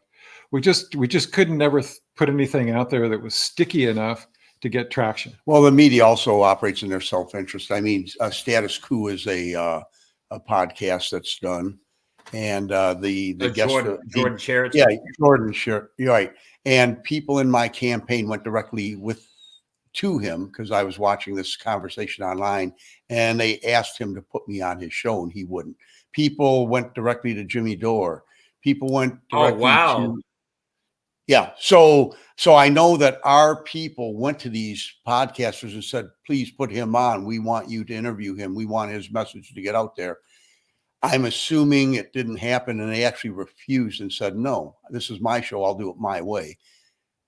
I'm assuming they're looking at their self-interest, their best interest. So they want to expand their brand. That's the assumption. I don't know that for a fact because I've never communicated with them. But why would they not? If you're an independent media outlet, why wouldn't you put an independent candidate for president on your show? It's hard to see it any other way. I'm open. If any of them want to come to me and explain to me why they said no to people who supported our campaign, I'd like to know what that answer would be. It's like I said, their model, whatever their model is, as far as their vision of their channel, is very different from what I got here, because a lot of those channels are reaction channels. They react to mainstream stories. Here, we try to grow from people's own ideas here. Like, we try to grow as a community here, as opposed to, we don't care. The outside noise is there. We react some, but not nearly as much as some of those other channels. Here, we try to grow something from within and share it and see if we can get something new out of it. We're not worried about clicking. I mean, like the video clip stuff and reacting to a video clip, that's pretty much like half of these channels. Like, they have a screen to screen. They're watching a CNN clip or a Fox clip. We've never really done that on this show. We don't do that kind of stuff on here.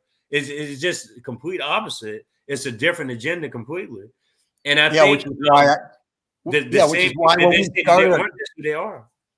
Yeah, when we started this conversation, that's why I said you're unique, and we appreciate that. You remember at the very beginning, the very first thing I said was we love your show because of that, because it is actually, the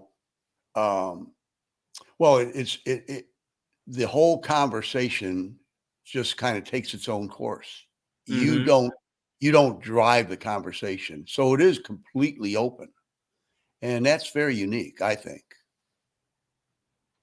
Yeah, I think, but see, people are scared to, a lot of that comes with vulnerability too.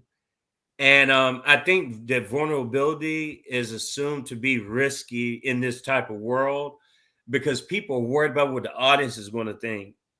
I honestly don't give a fuck what the audience thinks, because I produce the content. There's a winning strategy for you. No, I don't care what my customers think. My audience gets it.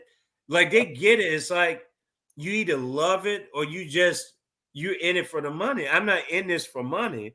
And guess what? Fortunately, you can still get Finkelstein on. If you want to see Finkelstein, he's come on 3 times. We get people like that on the show, but that's not like my goal is to book Cornel West every time. It's not to book the big Russell Brand or all these other, like, I know these people. I'm not dumb.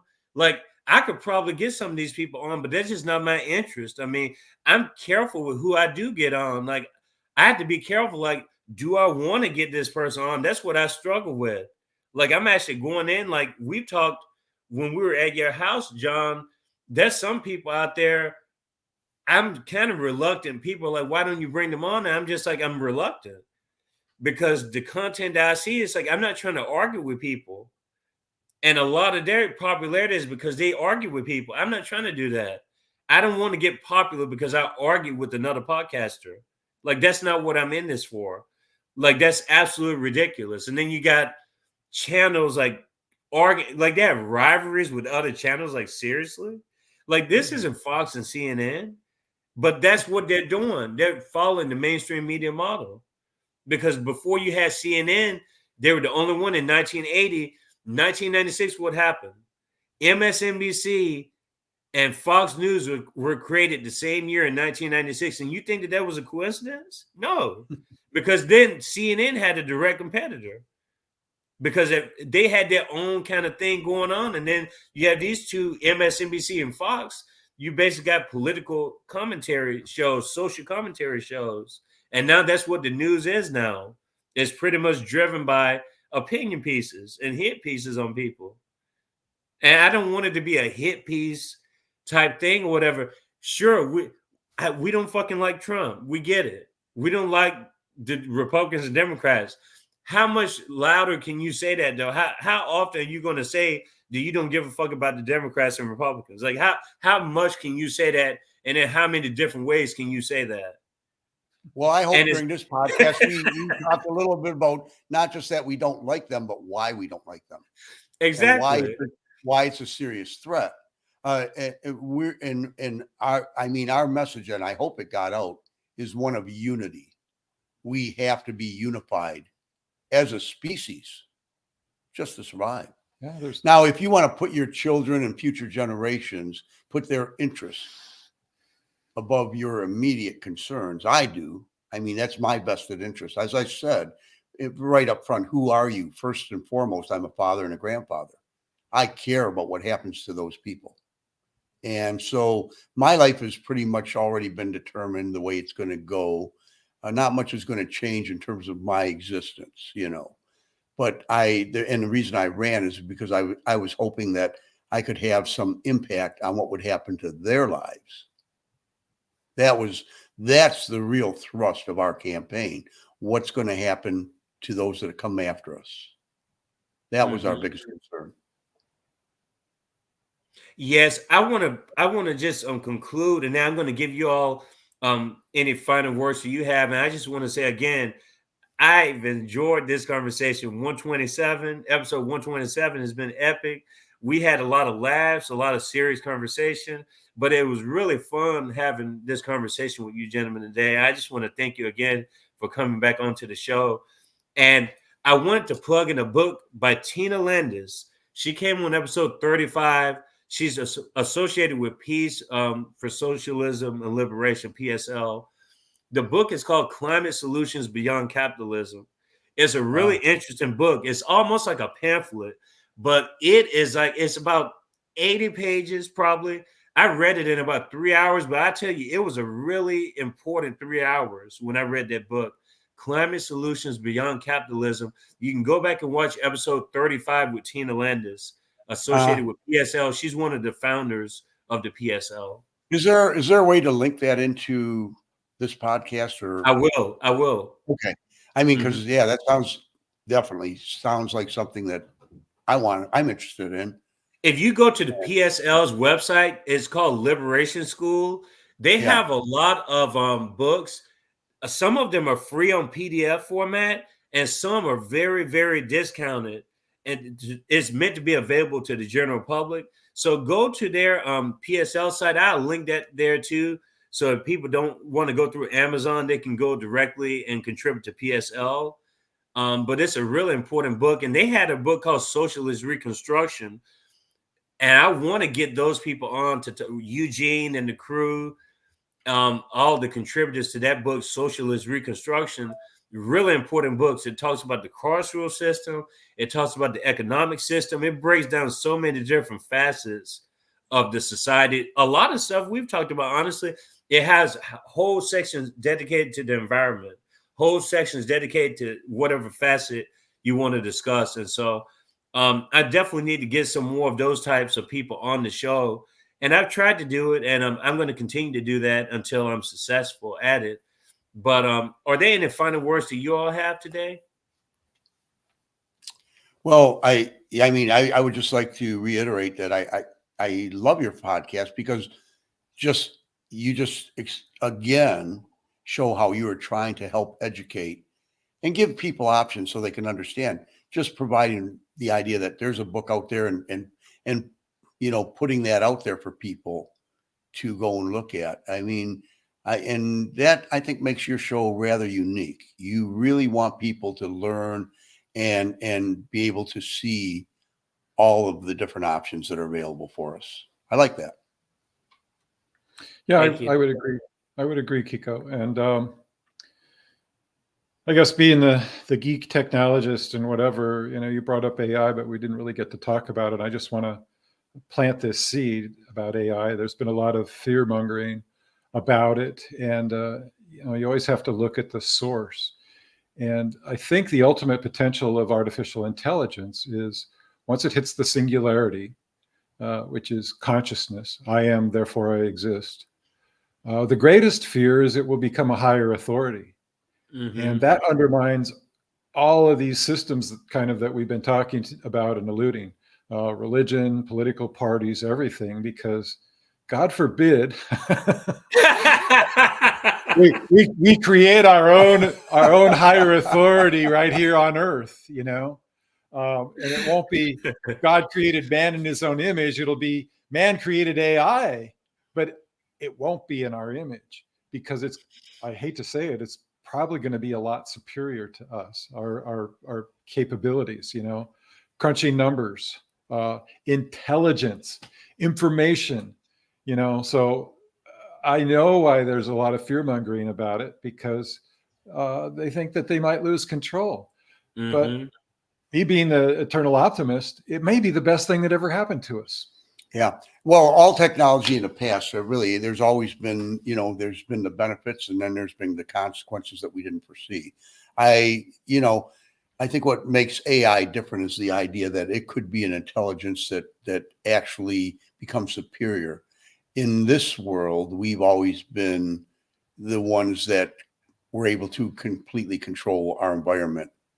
That could change. And so that's what makes this one completely unique and different than any other technology in the past. So we'll see where it goes, but I expect that there'll be a mix, at least early on. But if it ever does achieve, and it all likelihood, it looks like it will, consciousness. Well, there's, and the good thing is it's not centralized. At this point, it's still sort of decentralized. You got ChatGPT, you got Google Genesis, but humanity's I like had. Playground to, creating images and such, and it's cheap. There's Perplexity. There's a bunch of them. I'm not going to get into, all of them, but I think there will be convergence because things technological tend to converge because it's somewhat scientific and you're dealing with laws of the universe. There really are laws, universal laws that you can't break them. Speed of light. Anyway, it's an honor and a pleasure to speak with you and to be able to share some thoughts and what have you, because John and I probably have pretty unique perspectives on things than a lot of people out there do, and hopefully we help influence a little bit in the right direction. No, I think that this is a wonderful episode. I think just as of late, I know you all too a little bit better too, and outside of the pod, which is cool. It's so cool to actually meet Jon in person. And I promise that I'll meet you too, CJ, if I make it up to Michigan the next time. But it's been a pleasure, this episode 127. And I just want to give a plug and say that Kiko's Freethinkers Forum will be offering free Spanish lessons on this channel. They won't be actually they won't be titled as episodes, but they will be included in the video archives. And so I will offer free Spanish lessons. My kids want to learn Spanish. My wife want to learn Spanish. So I want to share that with the public. And, in line with the public service kind of mantra, and just like, why not just put it on the YouTube channel too? But beautiful people, enjoy the rest of your day. This episode should release very soon. Please share it with everyone that you can. Subscribe to the channel for free. It doesn't cost you a dime, just a little bit of time to expand your mind. And remember, you can't unthink free thought. Enjoy your day. Cheers, everybody. Muy bien, amigo.